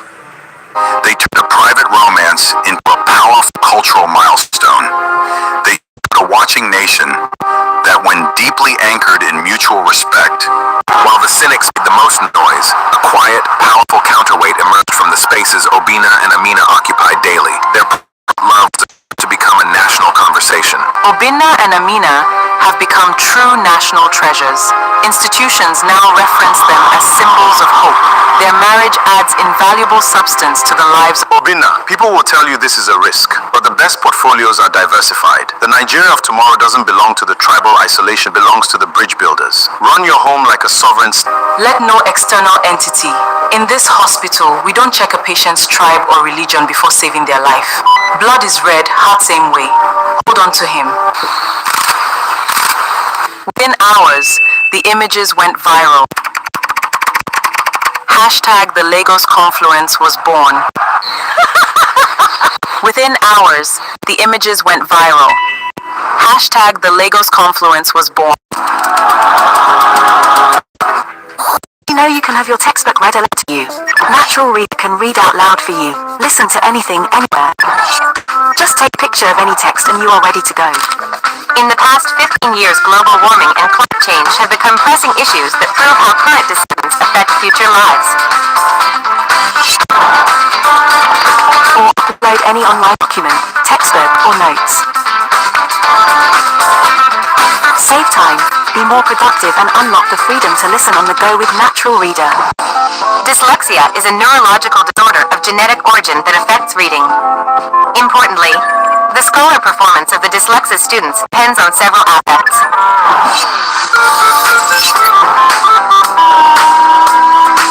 Download for free today and give it a try for your next class.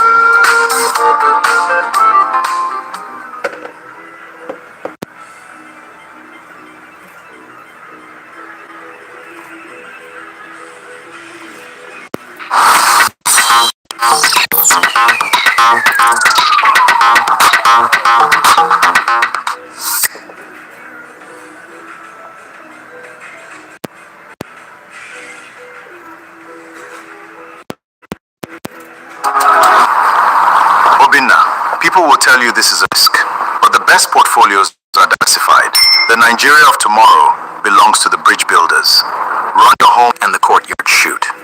The couple had intended to keep their union low profile, but in the age of hyper-connectivity, a love story this visually and culturally striking couldn't stay hid for long. The catalyst was their pre-wedding photo shoot, which perfectly captured their harmonization experiment.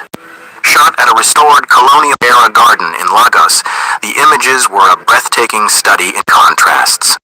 Obinna in a pristine embroidered white Hausa Baban Riga, and Amina in a stunning modern adaptation of an Igbo George skirt and blouse, her hijab elegantly styled to match. The viral hashtag the Lagos Confluence.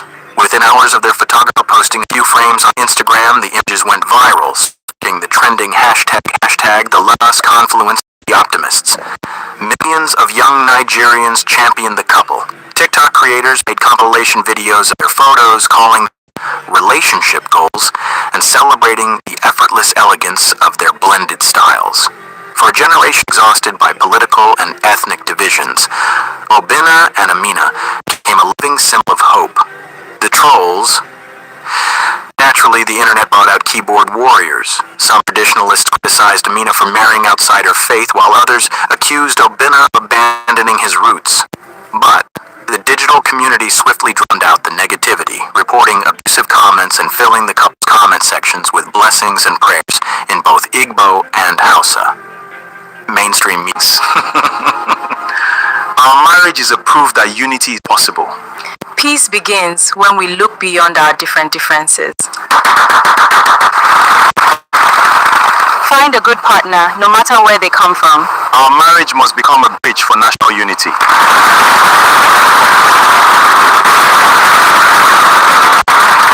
True love knows no boundaries of tribe or tongue. Look for character, not where they come from.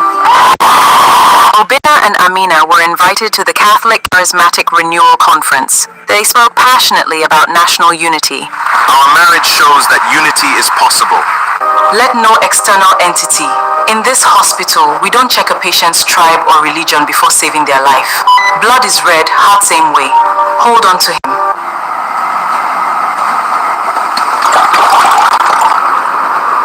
The Nigeria of tomorrow to the bridge builders.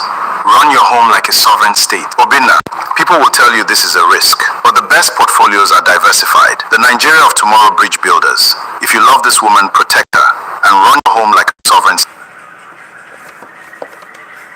Our love shows that peace is possible. We must build bridges across our differences. Just a viral trend. It was a cultural phenomenon. Feature articles and editorials. Major Nigerian dailies like Punch and The Guardian ran lifestyle features on the couple.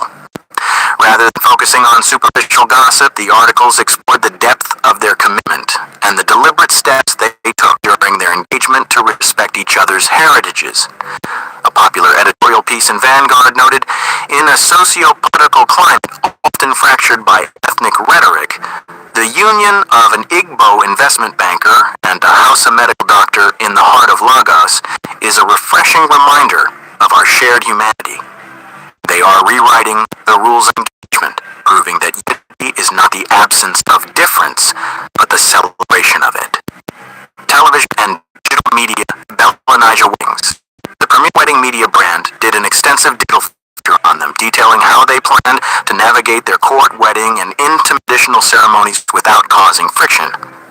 The feature sheds. Our marriage is a proof that unity is possible. Peace begins when we look beyond our differences. Find a good partner, no matter where they come from. Our marriage must become a bridge for national unity.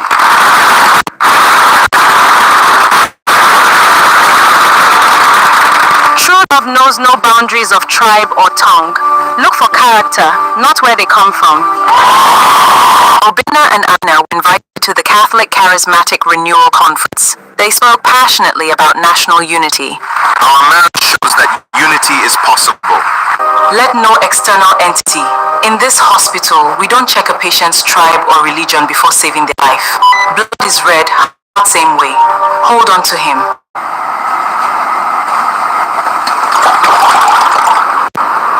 The Nigeria of tomorrow to the bridge builders. Run your home like a sovereign state. Obinna, people will tell you this is a risk, but the best portfolios are diversified. The Nigeria of tomorrow bridge builders. If you love this woman, protect her and run your home like a sovereign state. Our love shows that peace is possible. We must build bridges across our differences. That unity is not the absence of difference, but the media Belenija Weddings. The premier wedding media brand did an extensive digital feature on them, detailing how they planned to navigate their court wedding and intimate traditional ceremonies without causing friction.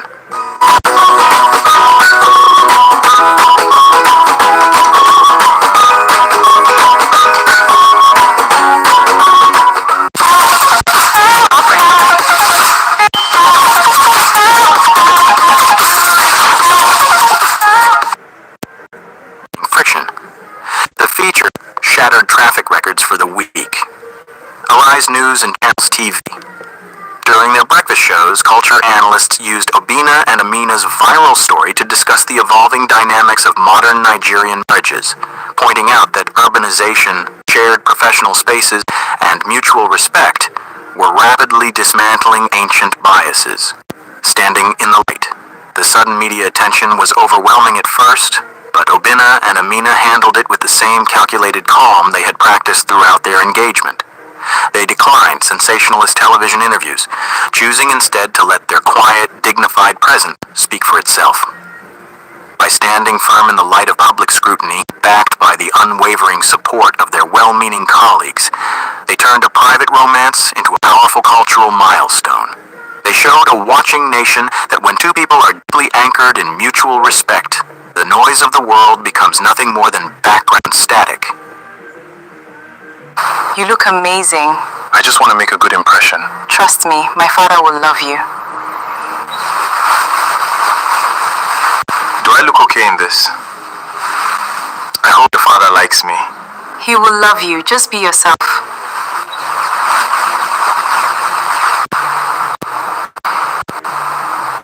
I hope your father likes me. How do you plan to protect Amina's faith? Because I love Amina, I promise to protect and love everything about her.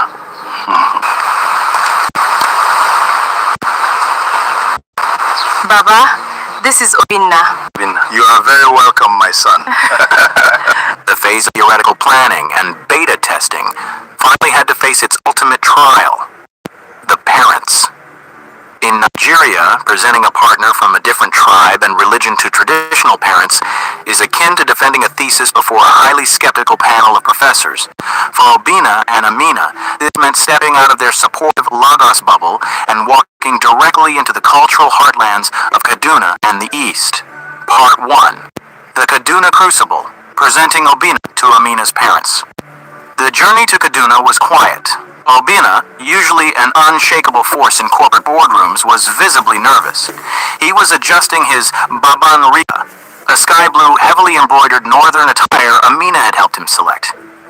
He wanted his first impression to scream respect. Al-Haji Al-Hassan's compound in Kaduna was serene, shaded by neem trees exuding an old-world dignity. Amina's father was a retired civil servant and a deeply respected community leader. He was a man of few words, and his silence could be terrifying. In the meeting in the living room, when Obinna walked in, escorted by Amina's older brother Farouk, Al-Haji sat on the traditional rug, flanked by two of his closest brothers. Obinna did something the elders did not expect from a southern professional. He lowered himself completely, greeting them with profound humility. The silence stretched for what felt like an eternity before Al-Haji spoke in measured, resonant Hausa, which Farouk quietly translated, though Obinna understood the gravity of the tone. Mr. Okafor, Al-Haji began, his eyes sharp behind his wire-rimmed glasses. Amina is my pride. She is a doctor, yes, but before that she is a Muslim woman raised with values. In our culture, a man protects his wife's faith and her honor. You are a Christian. How do you intend to guard what is sacred to her when you do not practice it? Obinna's defense. Obinna took a deep breath, anchoring his voice.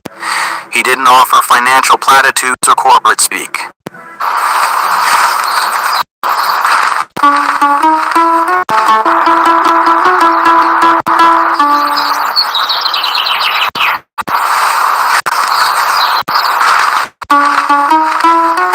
Obinna and Amina were living in their supportive Lagos bubble. But the phase of planning finally had to face its ultimate trial. Presenting a partner from a different tribe is Barka da zuwa. Ina fata kun zo lafiya. The phase of theoretical planning and beta testing finally had to face its ultimate trial, the parents. For Obina and Amina, this meant stepping out of their supportive Lagos bubble. He didn't offer financial platitudes or corporate speak. The vow of protection. Al-Haji, Obina said, looking the patriarch in the eye with respectful firmness. I do not seek to change your daughter. The faith, modesty, and character you gave her are the very reasons I love her. If I try to erase them, I destroy the woman I fell in love with. I cannot pray with her in the mosque, but I swear before God to wake her up for Fajr prayers and ensure her kitchen remains entirely halal. The character reference.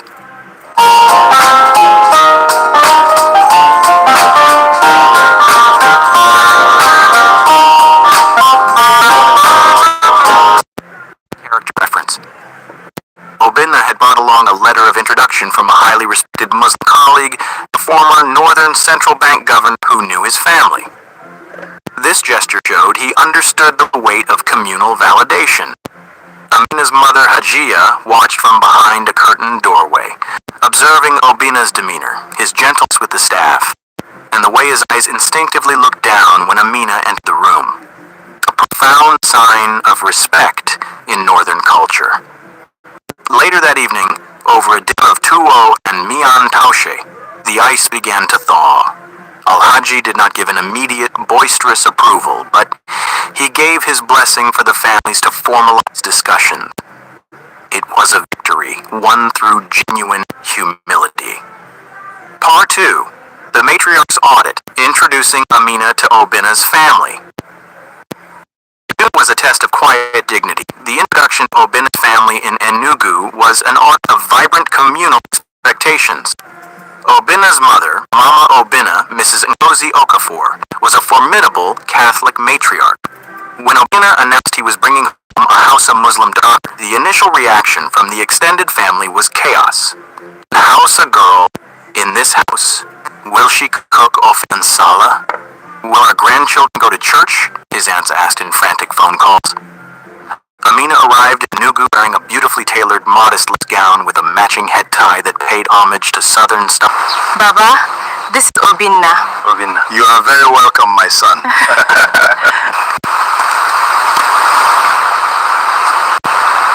Phase of theoretical planning finally faced its ultimate trial, the parents. Presenting a partner from a different tribe and religion is akin to defending a thesis before a... Barka da zuwa. Ina fata kun zo lafiya. How do you plan to protect Amina's faith? Because I love Amina, I promise to protect and love everything about her. Cut with a knife. Mama Obinna sat rigidly on her armchair, surrounded by Obinna's elder sister aunts. They greeted Amina politely but coolly, watching her every move. The turning point came not through a grand speech, but through a moment of shared womanhood and Amina's clinical instinct. During introductory chat, Mama Obinna began to rub her temples, her breathing becoming slightly labored. The heat and the stress of the day had triggered her chronic hypertension. While Obinna's sister panicked, searching for her medication, Amina immediately shifted into doctor mode. The intervention. She gently approached Mama Obinna, kneeling beside her chair. Her voice dropped into the soothing, authoritative cadence she used with patients. She checked her pulse, calmed her breathing, and quietly asked for her medical file. The realization. Amina discovered Mama Obinna was taking a medication dosage that was slightly outdated for her current symptoms. She calmly explained the adjustments needed, promised to consult with a specialist colleague in Enugu the next morning, and personally administered her medication with a glass of warm water. Mama Obinna looked at the young woman kneeling by her side, holding her worn hands with genuine expert care. The tribal tags and anxieties melted away in the face of pure kindness. Nem, my mother, Mama Obinna whispered, using an Igbo term of high endearment as she looked at Amina. You didn't just come to take my son. You came to save his mother.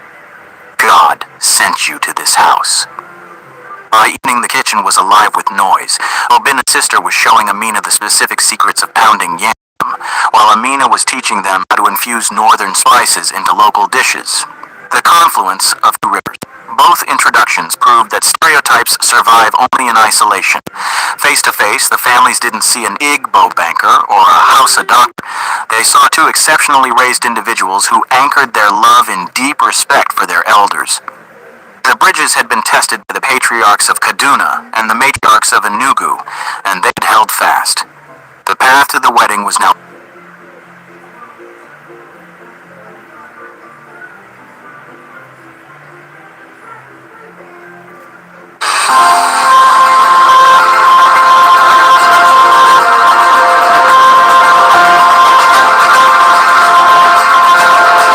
Barcelona is a vibrant city.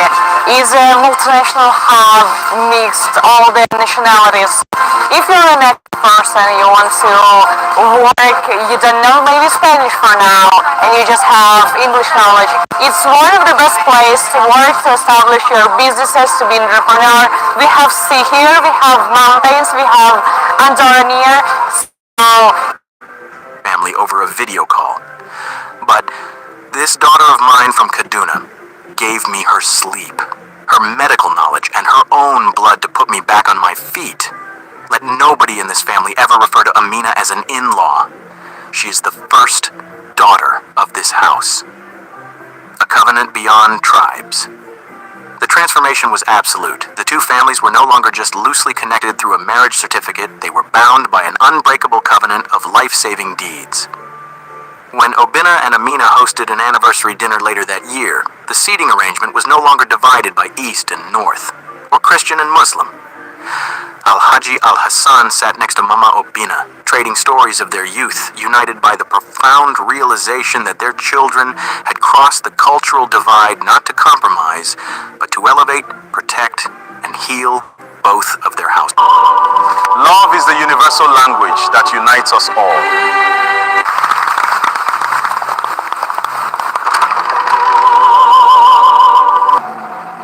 How do you plan to protect Amina's faith?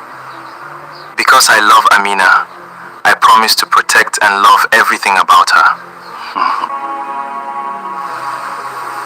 Barka da zuwa. Ina fata kun zo lafiya. If Lagos had ever seen a wedding that stopped traffic, commanded the headlines, and completely redefined the concept of an Awambe, it was the union of Obinna and Amina. For a city that thrives on celebration, this wasn't just another high society event. It was a masterclass in national unity. Over the course of one unforgettable week, the couple transformed the architectural, religious, and cultural spaces of Lagos into a vibrant canvas of mutual respect, where the ancient traditions of the Igbo East and the Hausa North beautifully dissolved into love. Part 1. The legal anchor, the court wedding.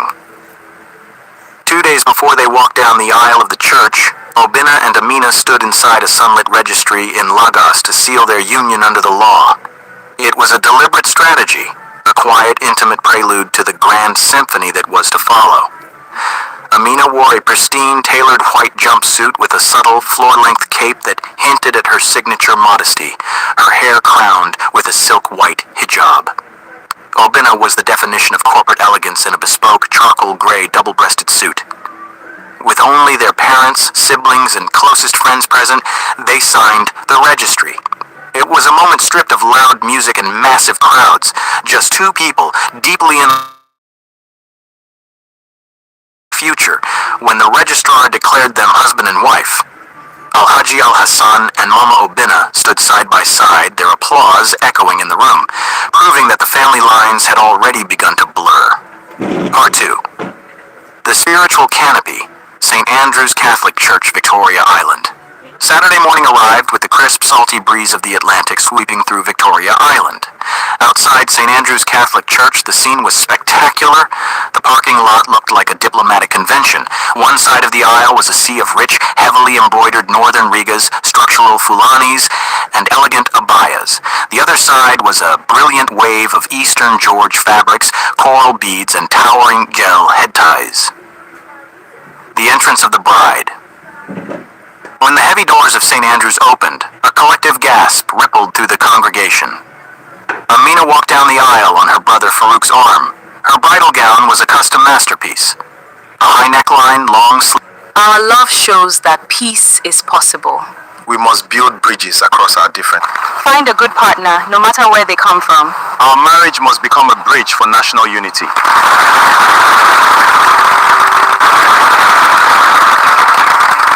True love knows no boundaries of tribe or tongue. Look for character, not where they come from. Get out, trash! This first class isn't for a beggar like you. The ticket checker shoved Charlie up the train without a second thought. What he didn't know, Charlie owned a private jet. Even Charlie himself didn't know his true power until the day the shocking truth came to light. Pay $1 million within an hour, or go meet your foster mother in heaven. The CEO of the hospital threatened Charlie and walked away. Charlie hesitated there, not knowing what to do. Aunt Lee had raised him in her orphanage. Now she was dying. Charlie decided to swallow his pride and beg his in-law, who hated him from the first day. Grandma, could you lend me $1 million? Aunt Lena from the orphanage has kidney failure and needs money for treatment. The entire Wilson family was stunned. Everyone stared at Charlie in disbelief. It's Mrs. Wilson's birthday. Not only had he not prepared any gifts, but he even dared to ask her to lend him $1 million. Is he out of his mind? 3 years ago, the late Mr. Wilson had found Charlie from who knows where and insisted on marrying him to his eldest granddaughter, Claire Wilson. At the time, Charlie was penniless, much like he was now. After the two got married, the old master passed away. Since then, the Wilson family had been deliberately trying to drop Charlie out, but Charlie seemed indifferent, unmoved by their insults. Asking Mrs. Wilson for money now was an act of desperation. He thought that since it was her birthday, she might be in good spirits and willing to help. Unexpectedly, Mrs. Wilson's laughter vanished in an instant. Are you here to celebrate my birthday or to borrow money? Grandma, Charlie is ignorant. Don't be upset. Look at what kind of trash you married. Gerald and I just got engaged, and he already gave Grandma an obscene cross. It's hilarious your husband didn't bring you gifts, and still has the nerve to ask Grandma for money. Exactly, Charlie, my man. We're both son-in-laws of the Wilson family. As the eldest, you're a real failure. Although Gerald was about to marry Wendy, he felt her look paled in comparison to Charlie's wife, Claire. Claire was a renowned beauty in Oris Hill, but seeing her married to this worthless, broke man really irritated Gerald. This kind of trash should be kicked out of our family as soon as possible. Yeah, he's completely ruined the Wilson reputation. I bet borrowing money is just an excuse. He really wants to purposely ruin Lady Wilson's birthday celebration. Charlie couldn't help clenching his fists as the entire Wilson clan targeted and insulted him. If not for his savior's medical expenses, he would have turned and left this gaudy, fake place. However, remembering his late father's teachings to always repay kindness, he suppressed the humiliation. Grandma, saving a life is more virtuous than any gift. Please show mercy. Wait, quit trying to guilt trip Grandma. If you want to save someone, figure it out yourself. Don't make Grandma pay for your hero complex. Who do you are? It was Wendy's brother, Harold. The siblings always resented Claire for outshining them and loved seizing chances to mock Charlie. Grandma, Charlie lost Dad at 8. Aunt Lena from the orphanage raised him. He just wants to repay her kindness. Please help him. Help him? Fine. But only if you divorce him and marry Mr. Jones. Do that. And I'll give him $1 million immediately. She was referring to Wendell Jones, who had been pursuing Claire. The Jones family was upper class in Oris Hill, much more influential than the Wilsons, and Lady Wilson always wanted to curry their favor. Mr. Jones sent a birthday birthday present. A turquoise amulet worth $3 million. The amulet was a vivid shade of blue-green, like a genuine top-quality piece. Gerald, who had gifted the obsidian cross, looked a bit awkward seeing this amulet. Unexpectedly, Wendell, who had no real connection to the Wilson family, had been so jealous. Oh, Mr. Jones is so thoughtful.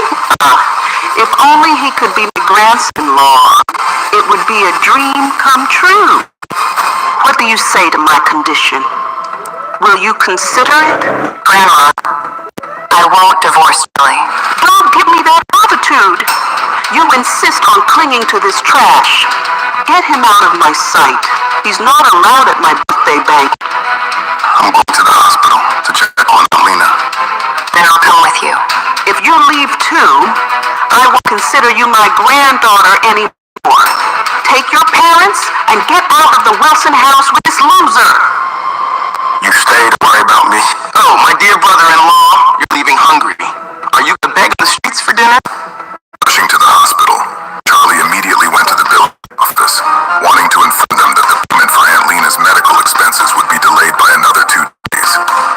However, when he asked the nurse, Charlie was suddenly told that Aunt Lena had been transferred overnight to the best hospital in East Cliff. How much did it cost? I'll find a way to pay. A total of $3 million is needed. $1 million has been paid, but there's still a gap of $2 million. It's due a week. Who paid the first $1 million? I don't know. As Charlie was trying to figure it out, he turned and saw a man in a black suit with gray hair, about 50 years old, standing behind him. Young master, you have suffered for so many years. Are you Stephen Thompson? Mr. Wade, you still remember me? Of course I remember. I remember every one of you. Back then, you forced my parents to take me and flee East Cliff. During that time, they died unexpectedly, and I became an orphan. So why are you looking for me now? Young master, when your father passed away, Mr. Wade was also extremely sad.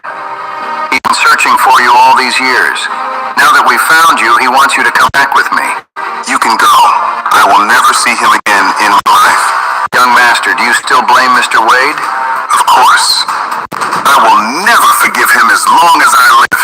Mr. Wade said you might not forgive him. Boundaries of tribe or tongue. Look for character, not where they come from.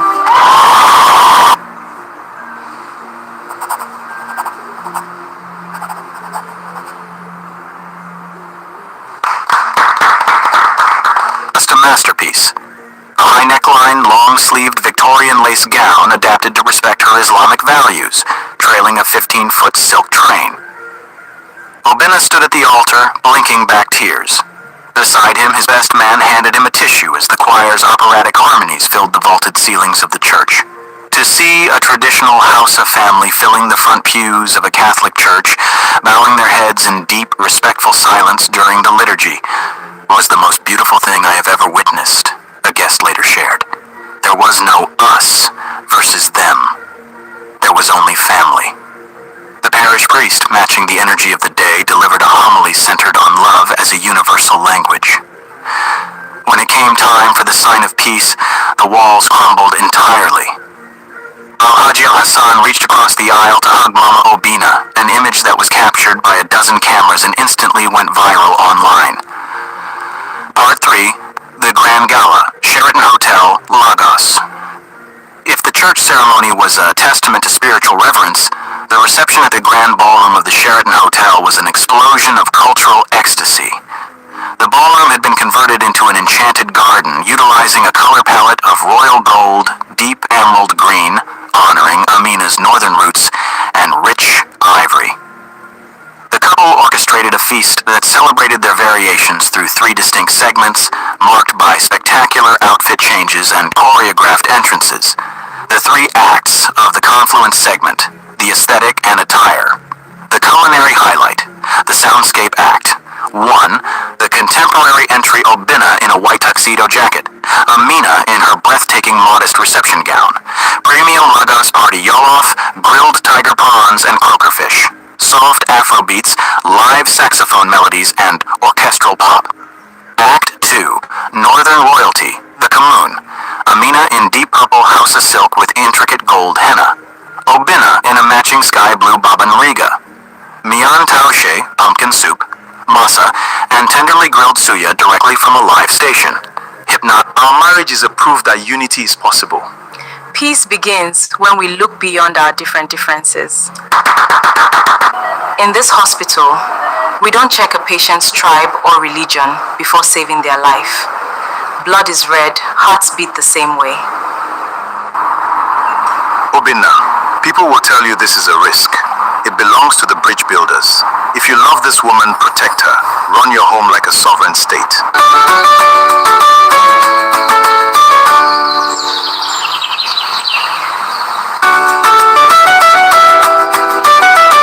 White tuxedo jacket. Amina in her breathtaking modest reception gown. Premium Lagos party Yolof, grilled tiger prawns and croakerfish. Soft Afro beats, live saxophone melodies, and orchestral pop. Act 2, Northern Royalty, The Commune. Amina in deep purple Hausa silk with intricate gold henna. Obinna in a matching sky blue Baban Riga. Mian Taoshe, pumpkin soup, masa, and tenderly grilled suya directly from a live station. Hypnotic rhythmic traditional northern goge music and calabash drums. Act 3, Eastern Majesty, the Igba Nkwu. Obinna in custom Igbo Isiagu and heavy coral beads.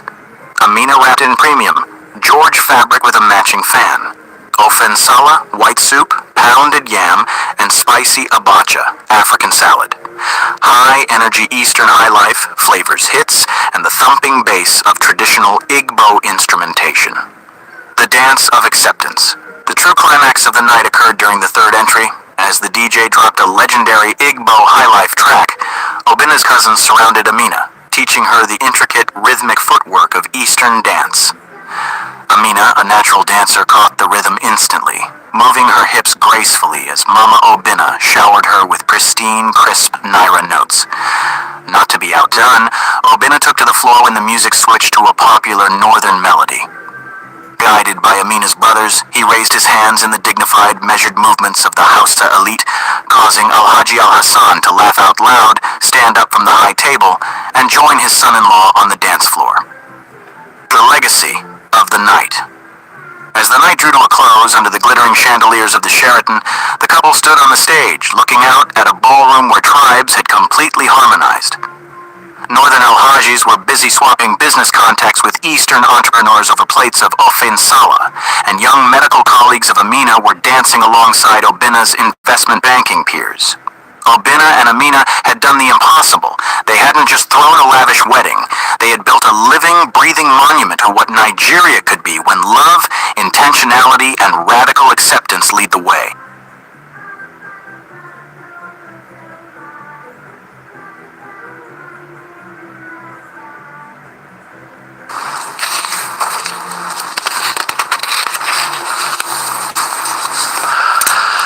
The BBC is interrupting its normal programs to bring you an important announcement.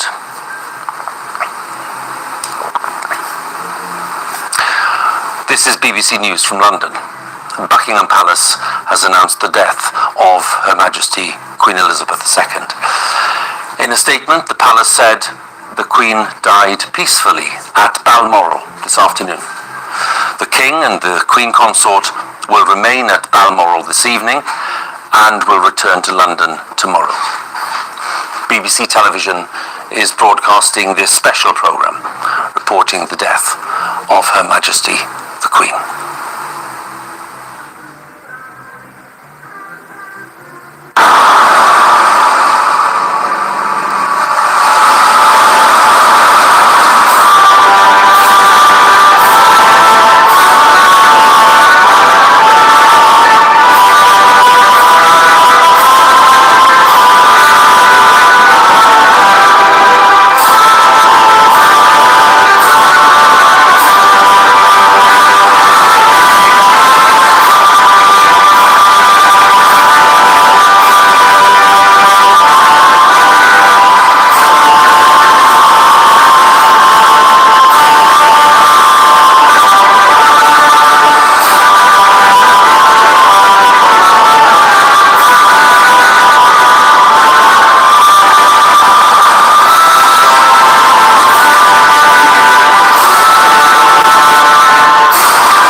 BBC News from London. Buckingham Palace has announced the death of Her Majesty Queen Elizabeth II.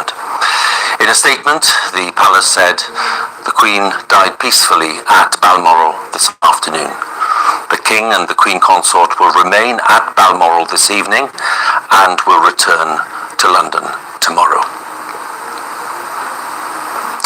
The death of Her Majesty brings to an end the longest reign in British history, spanning 8 decades of immense change. Throughout that time, Her Majesty was the one constant presence in public life, a head of state who personified stability and reassurance. Her life had been dedicated